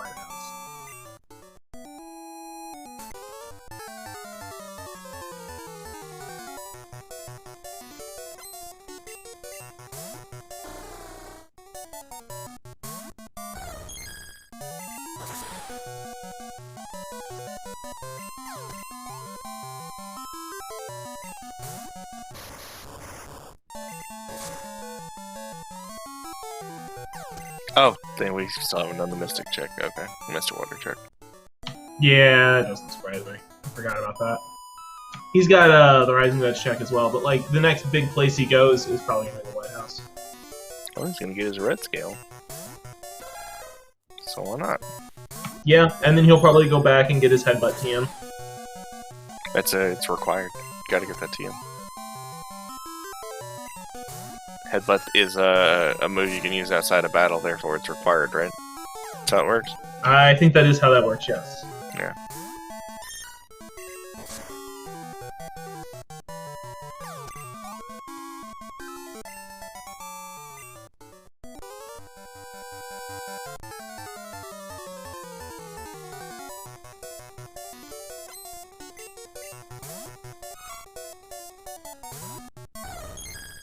Alright, and yep. He is going to go for Jasmine. I think this is a good call.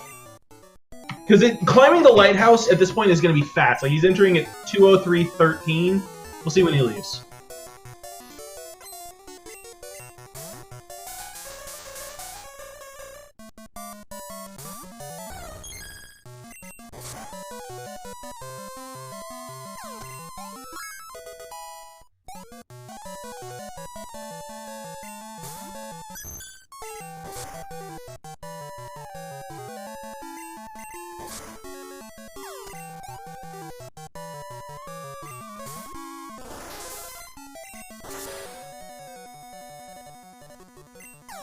The Snorlax was a meow.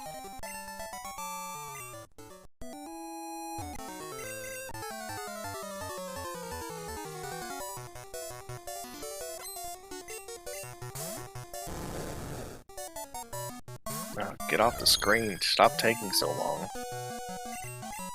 Oh, exactly 1 minute. Yep. 2:04:13 is the exit, so it was exactly 1 minute. It's very fast to climb it up again. That cutscene's so long.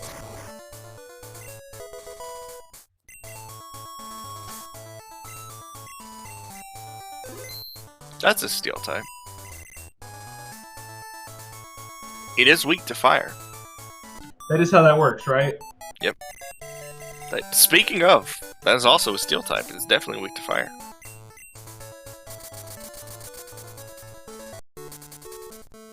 Oh, that one though. Though it's weak to fighting, it's still steel. Yeah. What do you think we're gonna find here? I'm guessing probably plain badge. Rainbow. Rainbow badge. Okay, interesting. Wrong side. Yeah, give me a minute. That is, I am pretty sure, still not progression. No, this is rough. Yep, it's required. It's just not progression. All So, right, this cut check we already know is nothing. Yeah, so we're probably looking at Blaine, Blue, and Brock.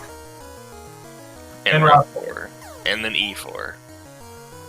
Oh god, we're getting dangerously close to E4. Yeah, we are. Well, hold on. We still have these checks right here, because we finally got 7 badges. That's also true. There is a couple of checks here. There could be a plain badge inside Ice Path, which is just the worst. The trolliest troll to ever troll. I've been there, done that several times. Like, I always check this just in case, because I've had the strength being here. I mean, other than HM06 in the Dragon's Den, I suppose. Oh, God, don't remind me. Please, those are miserable. There is 2 items behind in the Dragon's Den as well. That's probably fair to But mention. we can't get there, we don't have strength. Oh yeah, that's right. Okay, so Nate's gonna do Jasmine. He's gonna get his rainbow badge. And then he might be incentivized to do Kanto gems, which would give Asazas his time back. Yeah, and that would just straight up slingshot Asazas into the lead, I think. Depending on, like, if he does Blaine or Brock. Yeah, I mean, honestly, Asazas is probably already there. Oh man, there's nothing in Ice Cave. Uh-oh. So, Brock first, then Blaine, and then Blue. Yeah. He might do Route 4 after this, depending on how strong his Alakazam is after the fight. Yeah, now I can see it. I have seen E4 with plain badge, yes. Don't do that. Don't put that evil on people.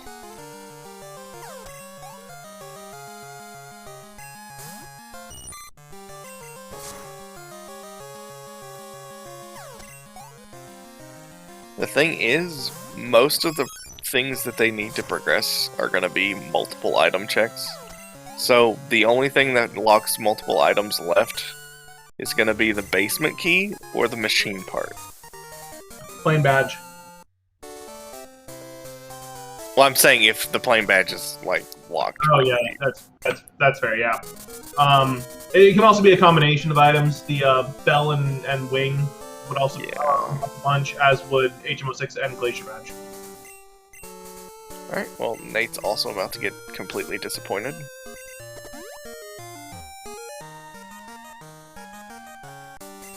Dark Red, you stop plandoing right now.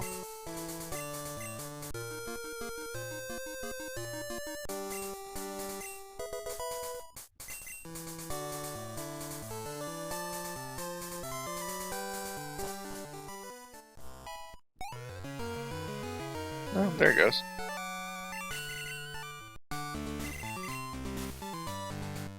And Brock is nothing.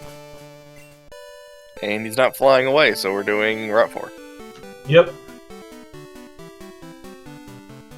Alright, well, let's see. Where does Nate go? Does he do Surge and Sabrina, or does he do Blaine? He should do Elite Four. Just given this last bunch of seeds, he should do Elite Four. Why are you putting that evil on Nate?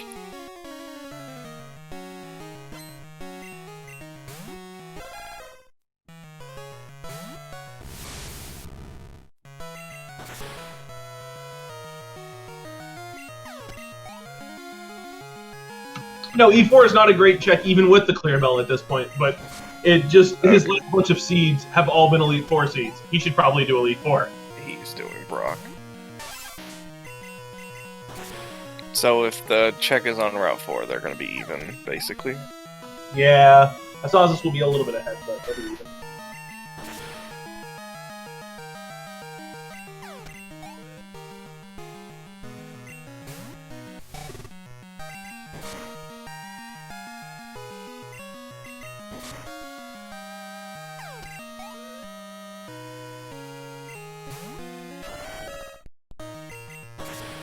I don't know if it counts as early E4, considering how much progression is locked.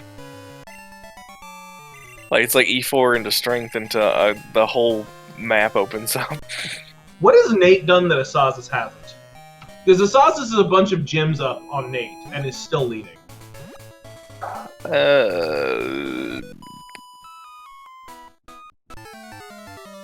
don't know. I don't think much of anything. Because both players have done all of Ekritique. Both players have done all of Olivine. They've done all of Rocket Hideout. They've done Nuggy Hedge Maze. That's the main thing. If he didn't do Nuggy Hedge Maze, he'd still be ahead. Yeah. Like, I think asazas has done more checks and is still in the lead. Well, that unlocks one whole check.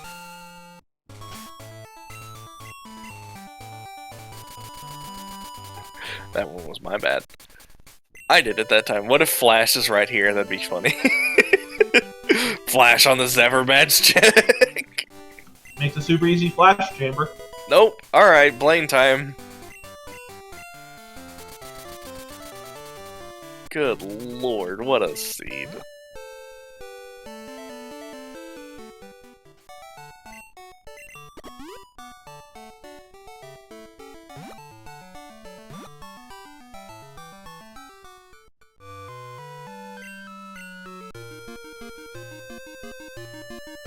Now, I can see Nate doing E4 before doing Blue, but I think he'll do Blaine first.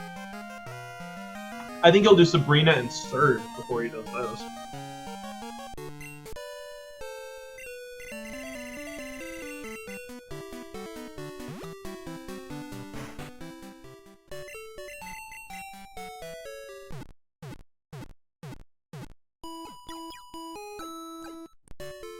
Well, you gotta imagine both players feel behind, but this is just a terrible seed. So, yeah.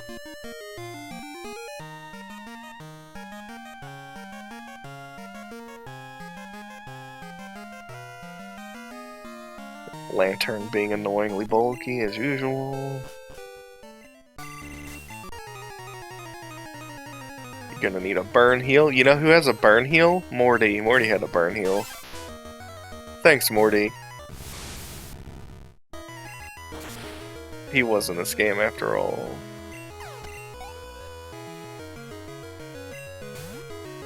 What kind of rando? Does he have a Ninetales in the base game? I think he has a Ninetales and an Arcanine. I don't know if he has what his third Pokemon is. It's Macargo, I know that.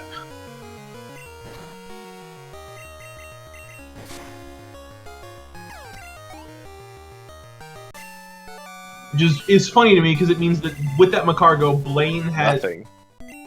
Blaine has nothing, yeah. But with that Macargo, Blaine has more Johto Pokemon than at least 2-3 Johto gym leaders. Shh, we don't talk about that. Because Faulkner, Bugsy, and Chuck don't have any. And neither does Morty for that matter. He's got more Johto Pokemon than half of the Johto gym leaders.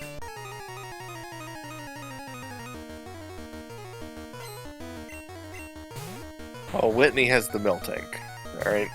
Yeah, and then... that is a scary lead. That is a terrifying lead, yeah. It's got Stab Outrage. Woof. That's gonna hurt. Yeah, Claire's got Kingdra, Price has got Piloswine, Whitney has Miltank, and Jasmine has Steelix. So the other 4 all have Kanto Pokemon, but 4 of the 8 gym leaders don't have any new Pokemon in their teams. It's real dumb. The Johto balancing and team setups are real stupid, and I can complain about them for a while at length. Chuck should have had a Hitmontop. I don't know why he doesn't.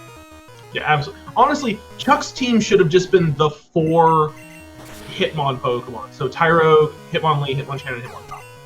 That should have been... No. It should have been the 3 and then Poliwrath. Poliwrath is not a bad pick. That's a good pick. No, it's not, but it should have been like one of those things. It's like, hey, let's show off the brand new split evolution mechanic that we've got going on. Look, at least Karen has a Houndoom.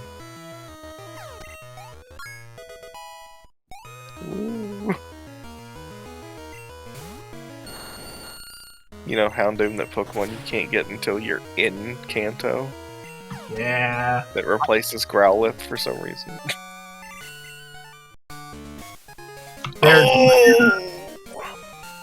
That's a rude plain badge.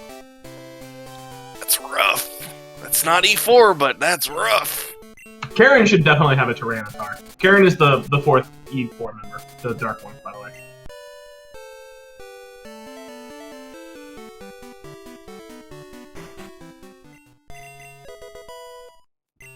Yeah, Strength was one of the first items we picked up. Yeah, Strength was, like, super early. We just haven't been mentioning it because it was super early. And then he had to go to Blue to be able to use it. Alright, so we're missing 3 badges for Go Mode.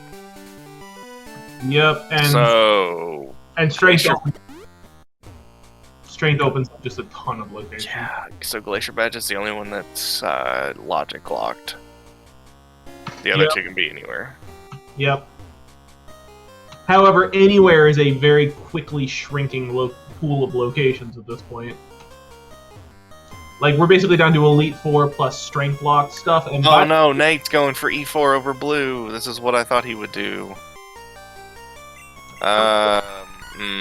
So, if you are cheering for Nate, then one of these badges needs to be behind the Elite 4. If it is, Nate probably wins. We also don't have a clear belt, so we can't check the Rainbow Wing check. No. An item can still be there, though, and Nate will basically probably win. If it isn't... If there is, Nate probably wins, and if it isn't, Nate probably loses. I feel like it's not. It's a gamble. Yeah, I feel like that's not too dramatic to say. Gamble's a gamble. I would not do this. I would have done blue first. I would literally do everything in my power to not do E4.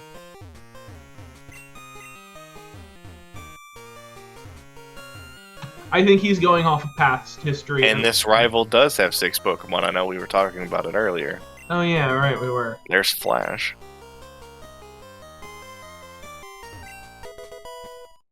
So Flash is the only thing inside the cave here, or ice path. Yeah. You still But got. to be fair, that does unlock a lot of things, and we do have Zephyr Badge. It only physically unlocks 4 things, but logically, yeah, it unlocks a lot. We already know that 1 badge was behind Flash. Yep.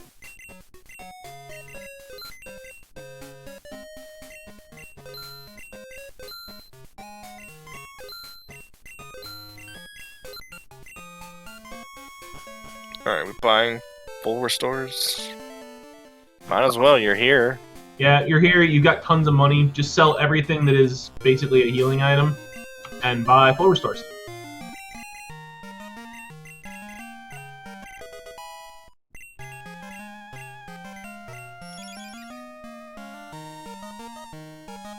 Just buy X attacks in case you do a main swap. You never know, because the 60 might still be good. And we do have the perfect coverage and physical moves. Yeah, we have an amazing suite of physical move TMs in the bag. Like, if the 60 is something remotely decent as if it's a good physical attacker, it's worth thinking about. Yep.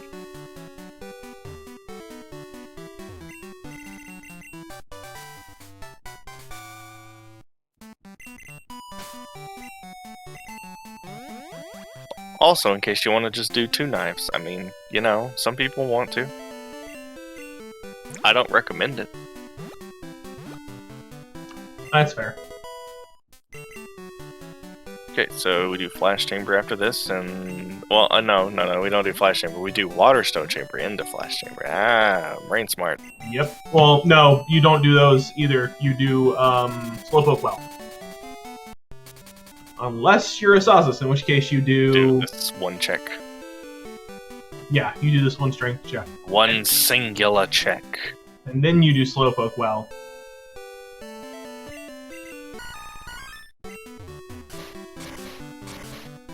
Alright, first guy down. I don't even know this dude's name off the top of my head.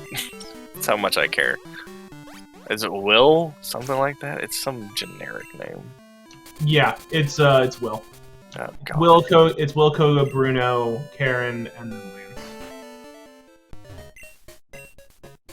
I know Bruno because he's a joke in Gen 1 and he's still a joke in Gen 2.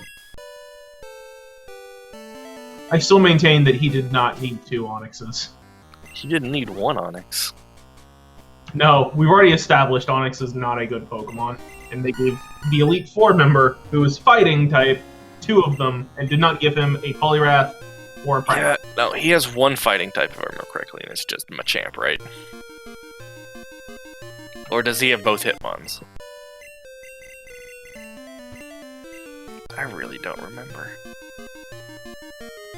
So his team is 2 Onyxes. There's a Machamp. Yeah, those are the ones I remember. Hitmonlee, Hitmonchan, and that's it. Yeah, he's got Hitmonlee and Hitmon. And then Machamp. Yeah, well, he's not completely off control like some people. I mean, to be fair, Koga, as an E4 member, his whole team is poison. There's no joke in there. He likes poisoning people. Yeah, I mean, it works. Alright, there's nothing in Slowpoke Well. I still don't understand why they still gave... Fortress is a poison type. They still gave him an Onyx in this gen as well. I don't understand that.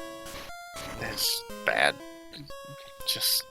It's really weird choices, a lot of them.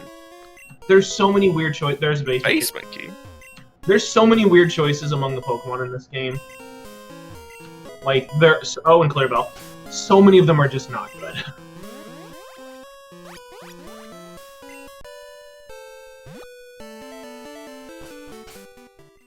Like, my eyes are glazing over. I'm like, where's the basement key on this thing? Oh, well.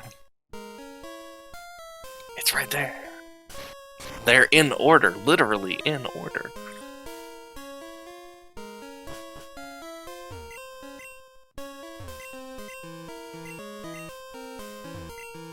Okay, Meg. We got Meg.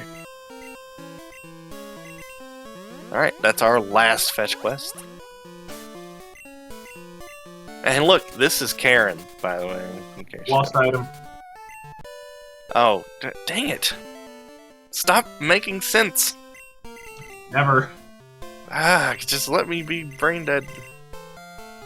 Alright, what do we get 5 of? That's not bad. That's actually not bad at all, no. Like, objectively, the best thing to get 5 of is the rare candy. And then probably a money item. But honestly, after that, max potion's not bad.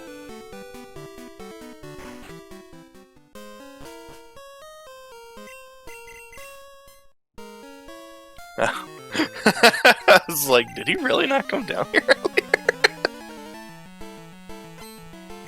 I just had a moment of, what? I feel like that'd be a bit extreme. Like, just, man, I didn't go to the rocket or the underground at all. Weird. Okay. That's a choice. Especially when there was a stretch in which you were looking for an item to progress. Yeah. Then again, in the last race, they spent like an hour and a half trying to find HMO3, and it was on Route 4. And come to find out afterwards, after Asazas did just so many other checks, he still had the cut check south of Lavender, the cut check south of Violet, and all the checks not strength locked on 44 and over. And it's like, wait a minute, you did Route 4 before doing any of those? Alright, well, it's time to fight the cheater. This man literally went to the Lake of Rage so he could evolve his Dragonairs early. Yeah. He doesn't admit that, but that's what he did.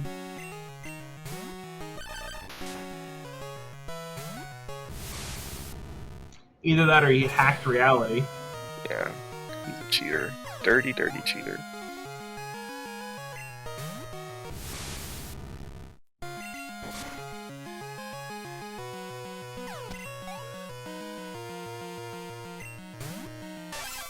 Oh, he has a Gyarados. What kind of rando? That's vanilla.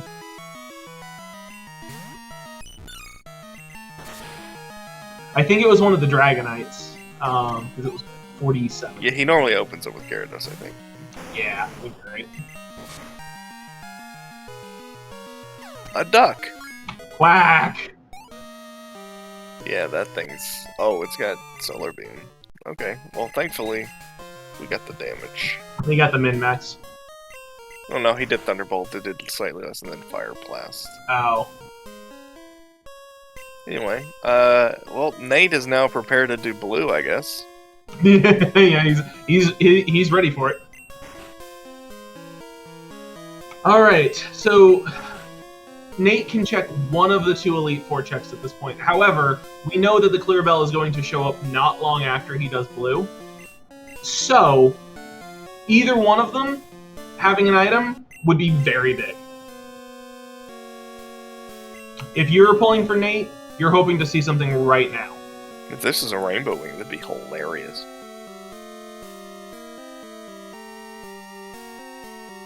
Nice, nice, nice.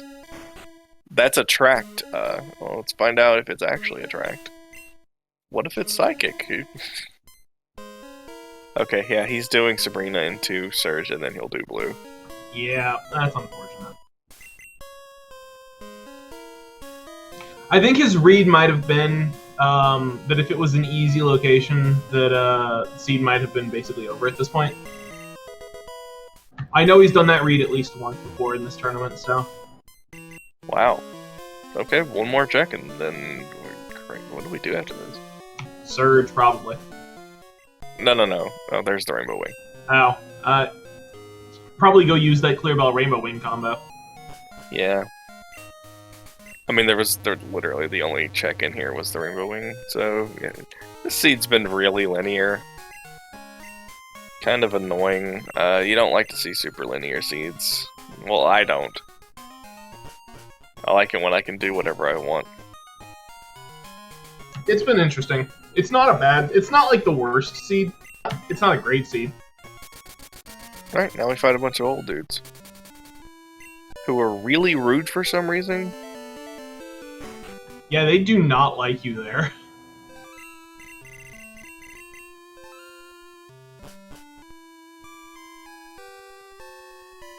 What's the trigger for making that guy disappear? Because he's there half the time, and other times he's not. If you have the clear bell and beat Morty, he's not there. If you have the clear bell and beat the rocket tower, he is there. Okay. That's weird, but okay. Yeah, it's basically beat Morty, but not rocket tower, and he's there. He's not there. But if you beat rocket tower, he's there again. So Nate's gonna get his plane badge in about 3 or 4 minutes, depending on how long it takes to do blue. And then he has to find the logic chain that probably leads him here. To be fair, asazas has not done every strength check, so there's still a couple things left. It's going to be interesting to see if he chooses to go Route 44 Ice Path, or if he chooses to go to the Slowpoke Well Ruins check. He's probably going to do the Ice Path, though, because he doesn't have Flash. Like, you want to be able to try and combine Waterstone Chamber and Flash Chamber. Well, actually, no. Has he done every strength check? What else is left? I think he has. He hasn't done Cyanwood, but beyond that. Oh, well, yeah. No one's doing Cyanwood right now.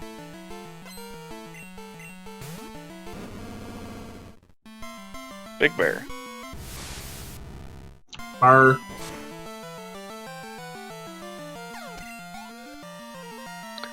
Okay, so we need Whirlpool, potentially. If we find Whirlpool and Glacier Badge first, then that's extra. Yeah, no, that could be just all over the place. There's the Mewtwo again. Hi, buddy. Alright. Gets his max potion. Let's punch I forget what this was in the face. Delibird? Yes, Delibird.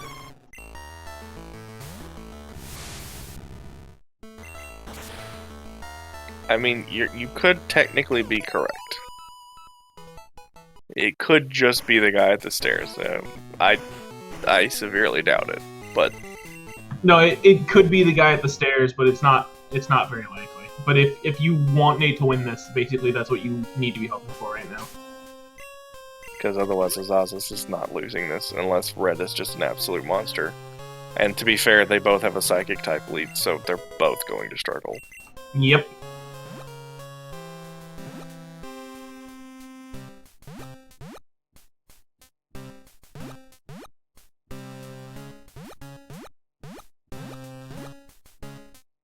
Why does Delibird exist? To be terrible. It's incredibly weak. It's super hard to find. It's a version exclusive as well, which is real dumb. Like, it has the lowest base stat total of all fully evolved Pokemon that don't have a gimmick. Yeah, it's quite bad, yes.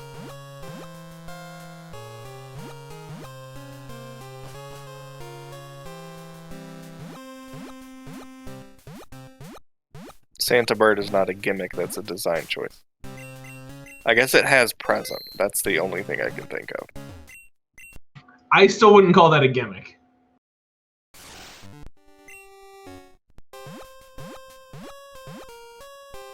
I barely call Smeargle's learns any move technically. There's Waterfall. I barely call Smeargle's learns any move thing a gimmick.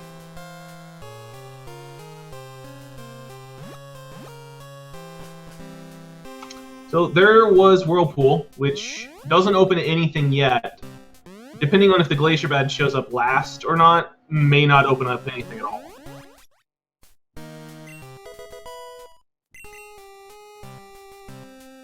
Alright, Nate's got his plane badge, and now he can go do all of his wasted time checks. He probably feels really bad right now.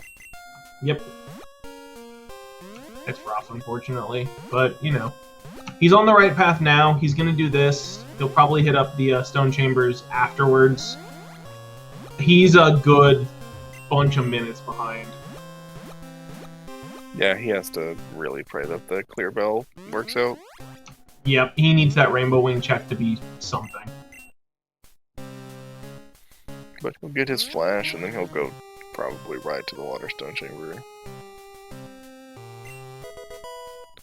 Alright, yeah. The Whirlpool? Was that really the only thing in here? And then we have to do Ho-Oh Chamber? Yep. Gosh, this seed sucks! I feel like I recognize that. Nope, wasn't even... Okay, never mind. This is like an objectively obnoxious seed. Like, you have to do this entire dungeon for a single check that actually doesn't unlock anything. And might not unlock so anything. Stupid. He's getting the last 4 checks from the Tin Tower now. There's no guarantee that that HMO6 locks anything, by the way. Yeah, we might be having to do Chuck just because this seed's terrible. Like, out of all of the HMs that lock things, technically, not counting Fly, obviously, technically Flash hard locks the least, but logically, I think Whirlpool locks the least. Yeah, I don't count that much. I don't do math.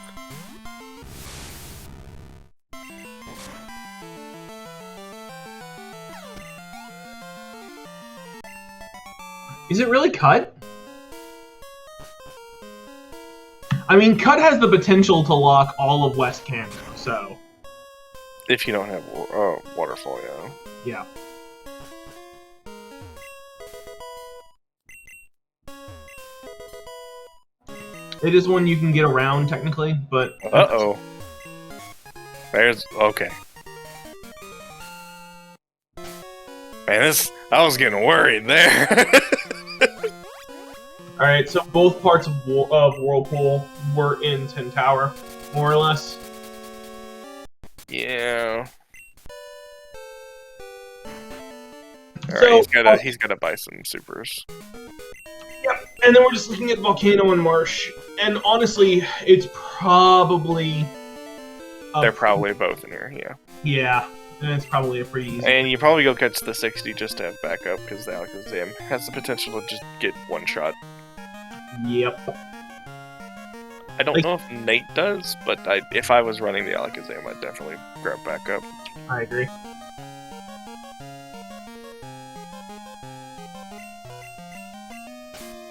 Gotta teach Whirlpool first. I know. I don't want to, but you got to. Yeah. There's so many good physical TMs in that bag. I know. They just keep... It feels criminal to run just specials.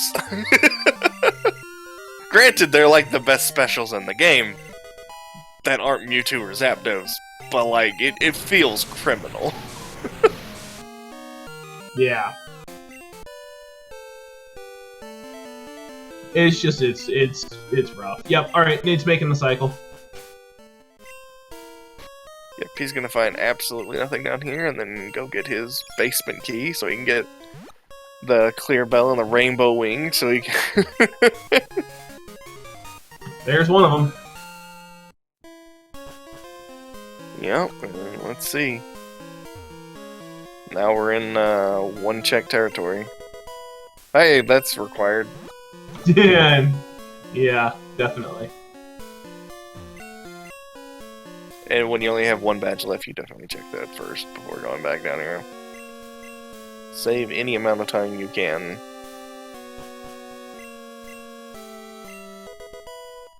There's Rock Smash.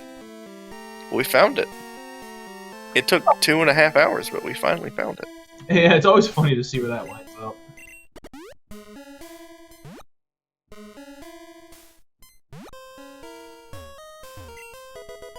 Oh, well. Fetch.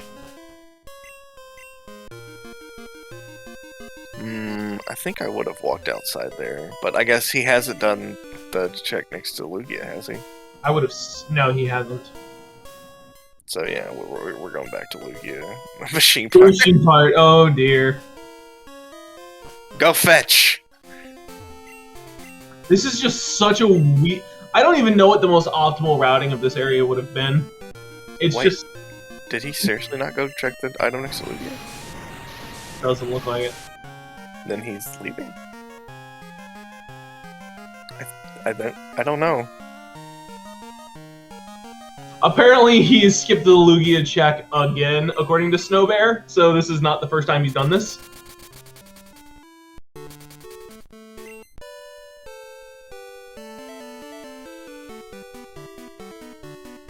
He's going to turn in the machine part first. I probably would have done the lost item first, just because it's one real fast thing. Well, we've already fought that guy, so... Yep.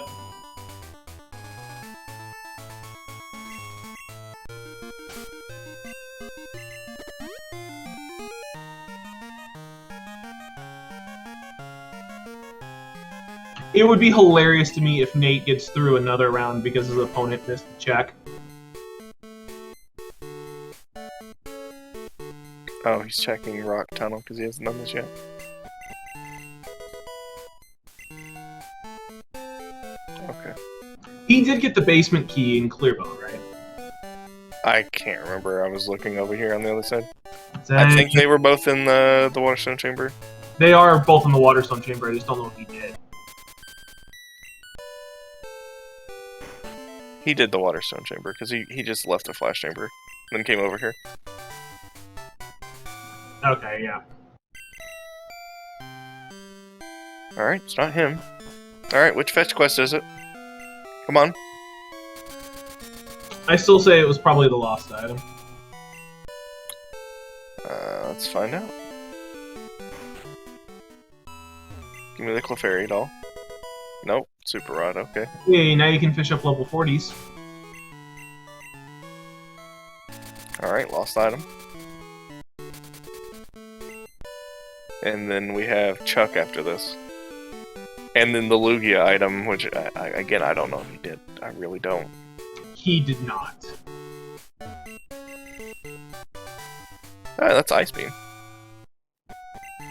13's Ice Beam, right? Pretty sure. I honestly don't recall. I know that it's probably not. Yeah. Gambling. Oh yeah, the one whirlpool check here too. Yep.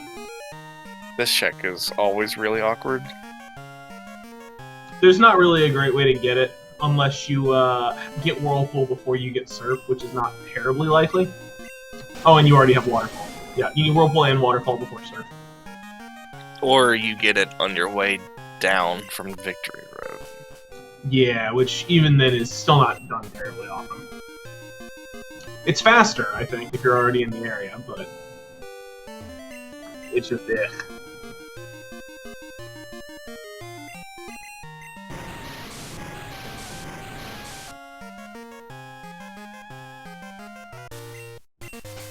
Oh, alright. Circle Seed. Back to Chuck. Let's go punch Chuck in the face.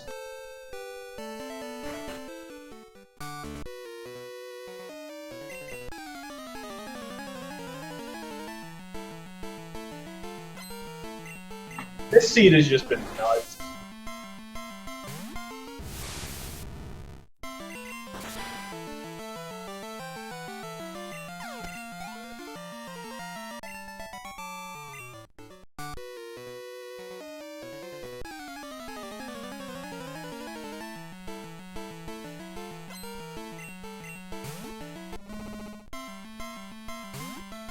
Moo.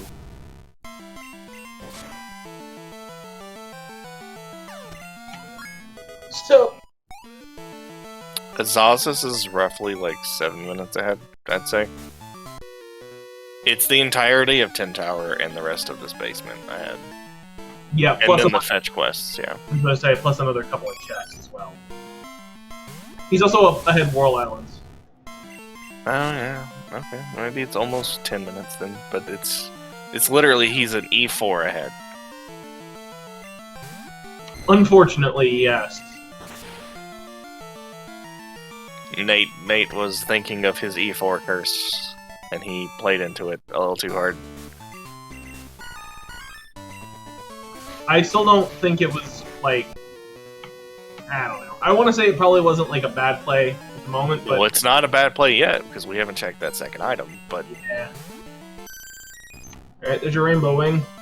To be fair, even then, I think Asazas is ahead, even if he has to do E4, because he's done so much already. If he has to do Elite Four, I still don't think. I think he doesn't, just because he's not going to do Elite Four until it's like the last thing. Well, yeah. Well, I'm saying even if he has to do Elite Four, I think he still comes out ahead of Nate. Just in terms of raw speed. Maybe, but I still think Nate would win because he would end up having to not do a whole bunch of stuff Asazas has already done or will do before going to Elite Four.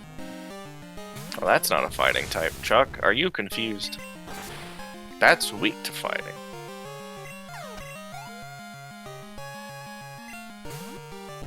Well, I mean, that's the wrong poly. This Chuck is confused, guys. I'm sorry. He doesn't know what fighting types are. Chuck hit it. Chuck. There it is. There it is. Alright. So it took 2 hours, 43 minutes, and 49-ish seconds. But, the good news is we do not have to go do buys, so we're going straight to red. Yeah. But Asazas is now officially in go mode.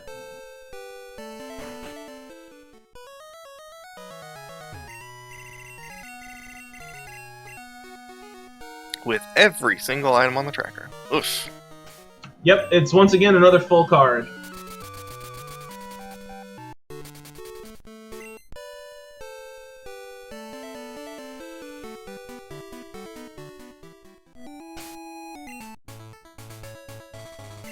There. There.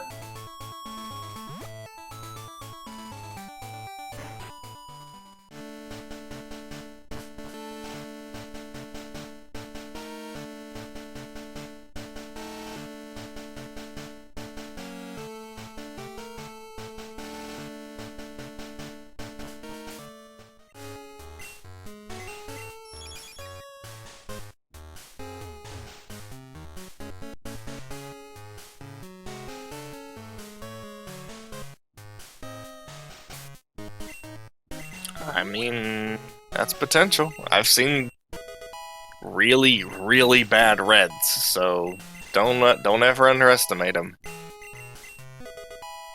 Yeah. I mean, it needs to be something the Alakazam can't one-shot that has a very strong physical move, and then Asazas might be in trouble. I mean, if it's just a Blissey, like... I mean, or Snorlax, I think Snorlax might actually be the worst. Yeah, there's the potential for some bad stuff here.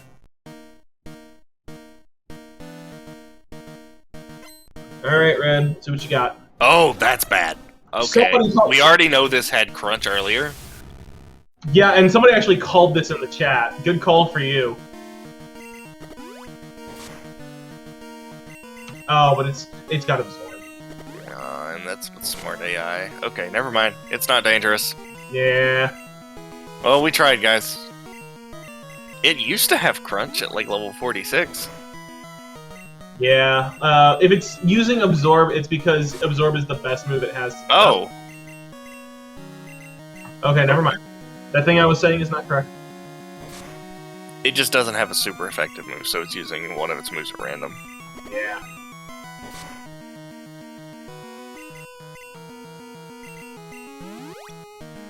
Yep. Would have died from a crit, so. Yeah, it's just it's the safe play. And back to the dumb strats. It's not a completely free setup, but it's basically a free setup. And to be fair, there's still a chance that there's something behind the Slowking that is worse. Yeah, when you're at +6 and setup, though, it's pretty rare. Well, I mean, if that Grand Bull comes back with extreme speed. That's true. Nate picked up his HM06. Yep. Yeah, those are not it. Come on, Red. Something with teeth. That ain't it either. Those are tusks, not teeth. I guess technically there are teeth, but you know. Teeth. Toofuses.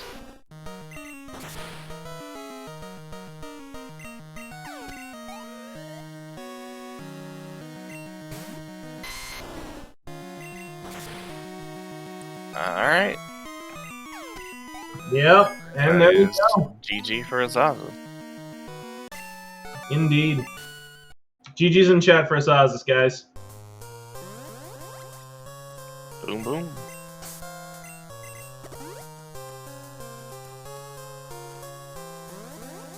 Unfortunately, Nate, I think, already knows that he's pretty bad. Yeah, I told you that Alakazam had terrible special, didn't I? Yeah, you Called did. shot. Let's go. Yep, so asazas is probably going to be doing an interview with the Spanish restream first, so we'll continue to watch and commentate Nate while he does that, but we'll get him in here for an interview afterwards, okay, guys? Nate's gonna have to follow this obnoxious logic chain. Yeah, did you see that asazas' Espeon also has 2 special? Yeah. He's just not having a good time with his specials. It was enough to get him to win.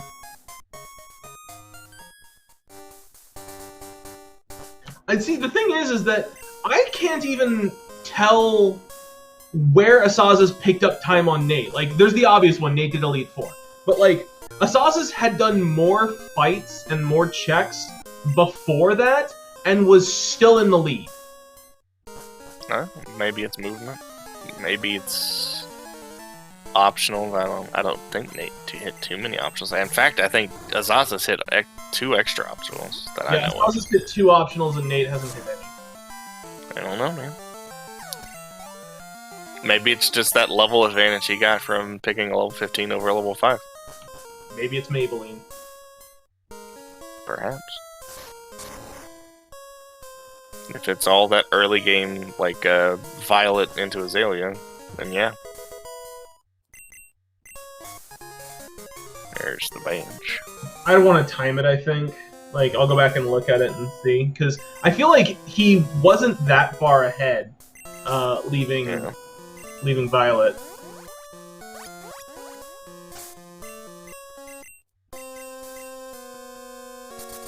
And Nate is definitely going to be doing Whirl into Chuck. Because that's all he has left until he gets all these fetch quests, I guess. But I would be like, I'm already here, I might as well just do Chuck. Yeah, so he'll actually make up a little bit of time in that regard just because he's not going to end up doing the fetch quest stuff, probably. We don't know yet.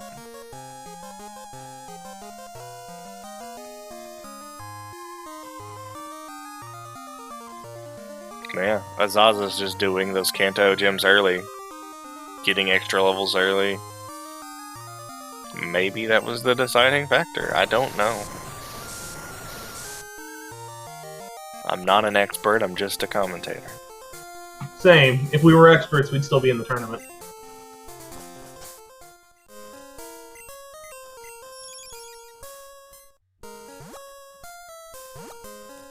Looks like we are going to see what this item that Asazas forgot to check was, and maybe even the 60, now that he knows that there's no time pressure. Nope. Nope. That's unfortunate. Now I'll check the log when we get the interviews going. I'm always curious to know what it is. Luigi. I don't think Luigi's in the game. No, he was the Sudowoodo.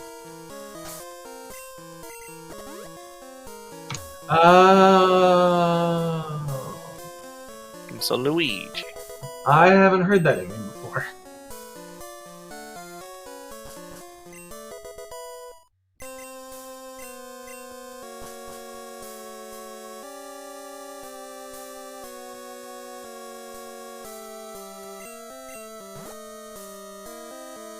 Yeah, there's a lot of Luigis in gaming. And look, it's that blue card again. It's required. Still not sure that's how that works. Yeah, that's definitely how it works.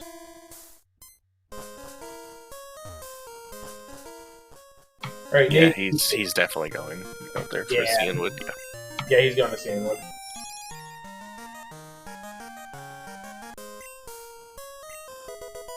So just taking a step out that door resets your escape rope location to be much closer to Cianwood. So if you're planning on doing Whirl Islands into Cianwood, you definitely want to do that.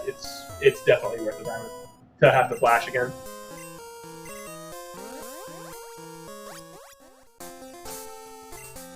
Oh no. Nate, no! Okay, thank you. Man, we just had a moment. Well, we just had a moment, didn't we? I was worried, man. Yep. If you're doing crazy with hiddens, by the way, you definitely always want to do this, because there's actually a hidden item outside of that door.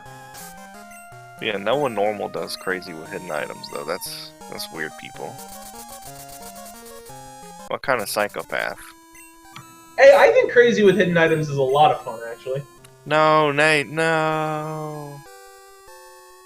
He's got the fly point, so, like, he can fly back there, at least.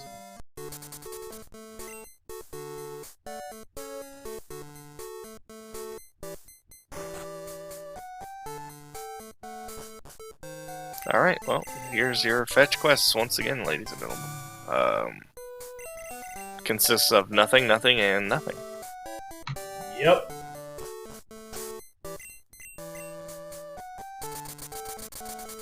And I mean, we basically have seen every single check in this game, so, yeah.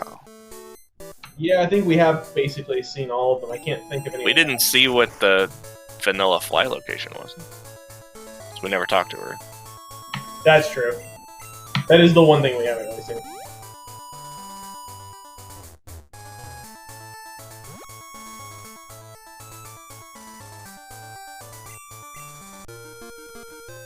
And we haven't seen Dragon's Den. That's the other one. Oh yeah, Dragon's Den. Okay, that makes sense. Yeah, I would also just not do Dragon's Den. If it's Dragon's Den and Chuck, you do Chuck first. Dragon's Den's terrible. It takes a little bit of time. I don't hate it as much as I used to. I used to put it off for forever. Which is why it was one of the reasons why I lost my first group stage match, but I've gotten better with it. I like it a little bit more now. It's a nice sort of intermission where you can just mindlessly fight through the fights while figuring out your next strategies. You mean like how all of the late game is literally just fighting through fights 90% of the time? I always put off the gyms in Kanto last. And you know what's worse than the gyms in Kanto? Dragon's Den. It's awful. And then you have to watch that cutscene where Claire is just the slowest thing on Earth. Wait, what's here? What? Oh, the strength check.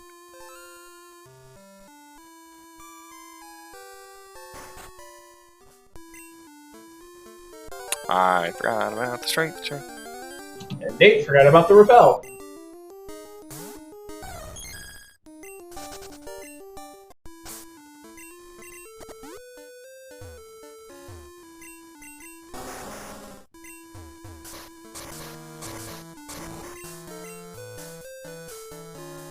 So Nate, it looks like, has officially taken the DNF at this point. He has forfeited, according to racetime.gg. So we'll hopefully get him in here in just a minute and do some interviews and stuff.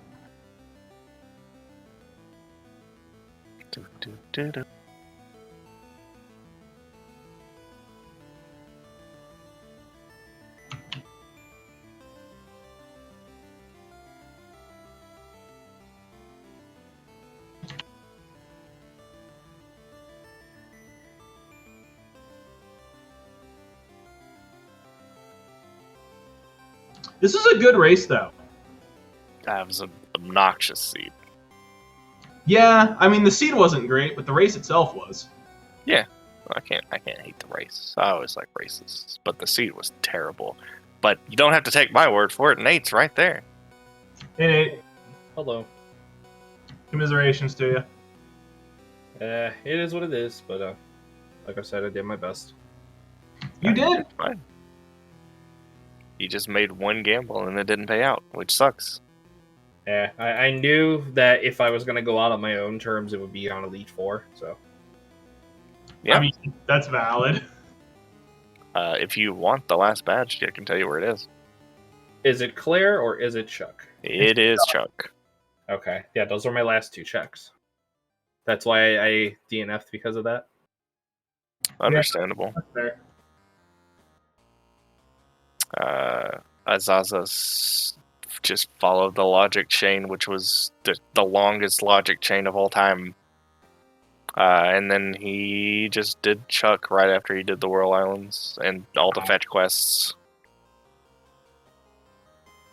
And he did not do E4, so... Yeah, I kind of figured he didn't. That's why I was so far behind. I knew it was over when I did E4 and nothing was required there. Yeah. It's unfortunate.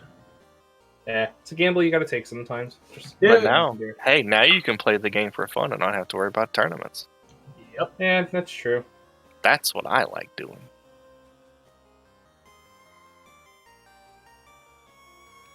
Let's see. He ran an Alakazam. I see. Yeah, he found it surfing inviolate, if I remember correctly. It was actually north of Alf, but yeah. That's what I kind of figured. I saw Machoke there, and I wanted to run it, but I wanted to stick with the Espeon because we got a Thunderbolt TM. To be fair, your physical TMs. Oh boy. Yeah, there was a lot of them. There was Drill Peck, there was Shadow Ball, Shadow High Ball, Jump Kick. High Jump Kick, yeah. Horn, it was Echo Horn as well, yeah. It was great TM choices across the board. You really couldn't go wrong. Yeah. Oh, there was a Zapdos in the harbor. Oh, wow. Interesting. That would have been nice. Zapdos with Stab T-Bolt.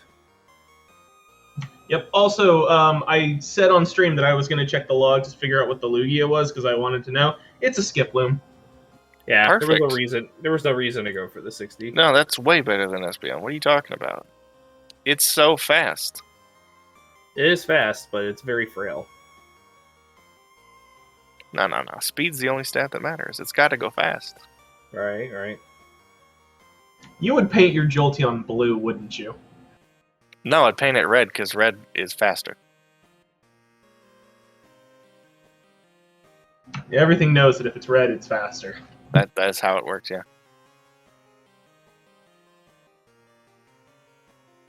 But yeah, no. So all that was definitely a thing. Can we see the stats on your Espeon? Sure. Let me grab my controller real quick. I'm just curious because Asazas had not great luck with his. Yeah, his Alakazam with a 2. Oh, Espeon was pretty solid. I'll just wait for it to pop up on the restream. Yep, his Espeon also had a 2 in the special as well, which I thought was kind of funny.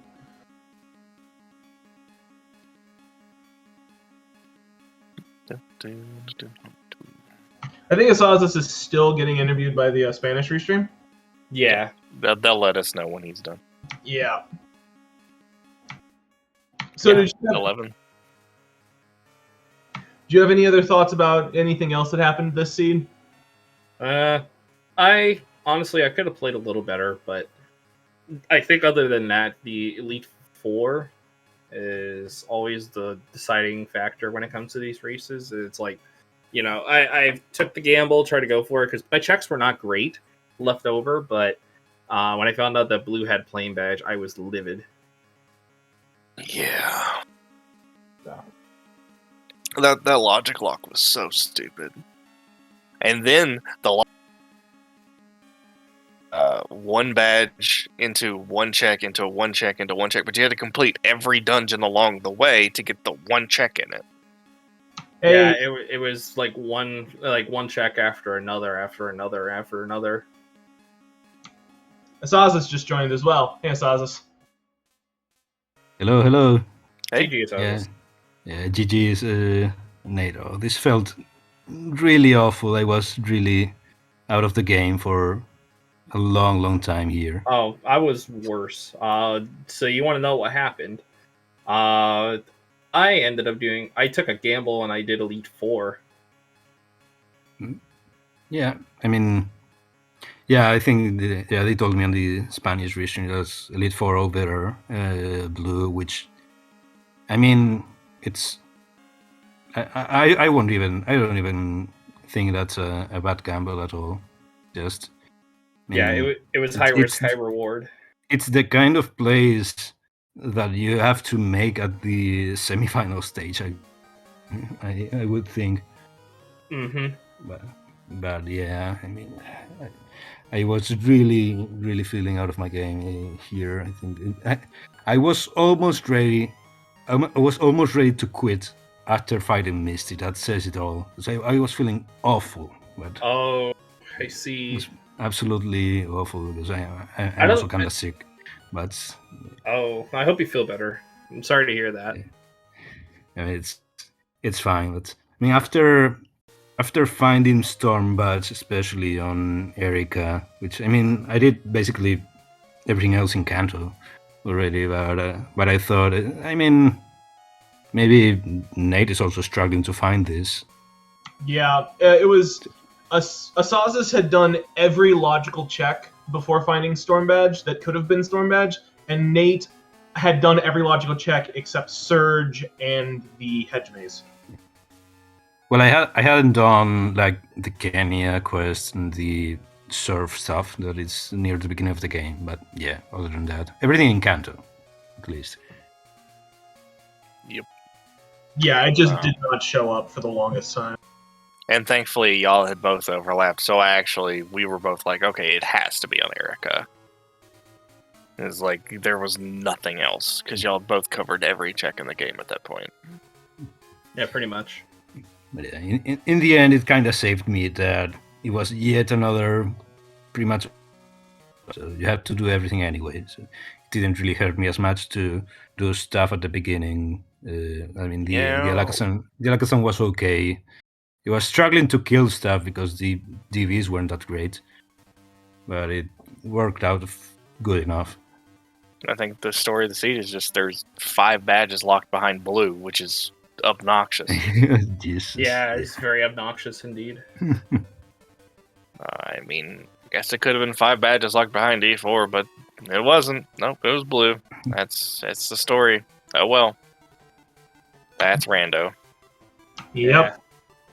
That's just how it goes. But yeah, other than that, I'm not ashamed of how I performed. I feel like I had a great tournament. I know this is the end of the road for me for this tournament, but rest assured I will be back for future tournaments as well. I had a great time, and the main goal for being in the tournament, I mean, honestly, I did not expect to get past the second round. That's basically what my mentality was. But to make it all the way to the semifinals, I'm very happy with how I performed, and I was able to kind of showcase what I bring to the table. So thank you, SpeedGaming, for putting this on for us throughout the entire tournament, whether it was the group stage or the knockout stage. It was amazing to be a part of. So again, really appreciate SpeedGaming putting this on, and to everybody in chat for all the support. It means a lot. Yeah, I mean, Nate streams a lot. He plays Pokemon. He plays a bunch of other games. Azazas streams. How often do you stream Azazas? Sorry. How often do you stream?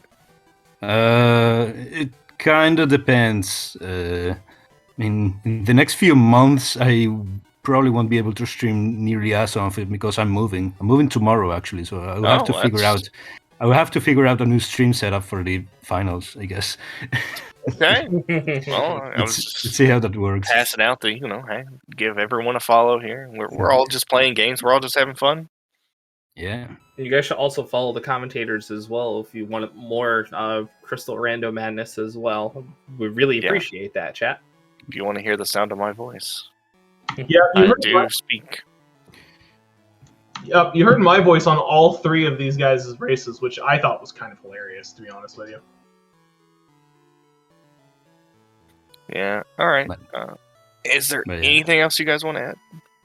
Yeah, just props to you, to Glacial Prism, for commentating. Thank you to everyone else joining in chat, and huge props to Nate. Yes, thank you for the games. Honestly, Oh, of course.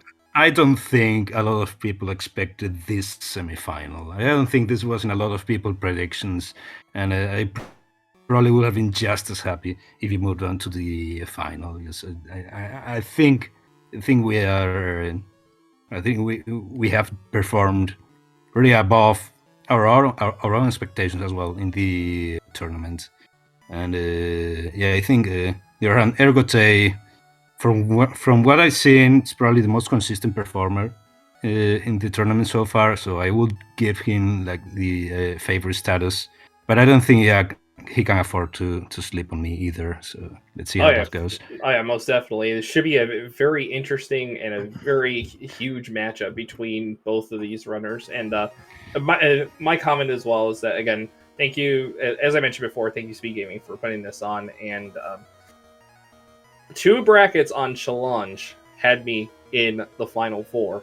Honestly, I did not expect to get this far, like I said. So I'm very happy with how I performed. Probably, as Wingage said in one of the races that I was a part of, probably one of the most improved runners as far as Full Item Rando. So again, I will bring more to the table next go around. But again, thank you so much to everybody for being a part of this, whether you're in chat or commentating or restreaming, or especially SpeedGaming. So we really appreciate everybody coming out, just supporting not just myself, but all the runners as well. So to all the runners in the tournament, thank you again for an amazing tournament. So, I like I said, I'll be back next time around.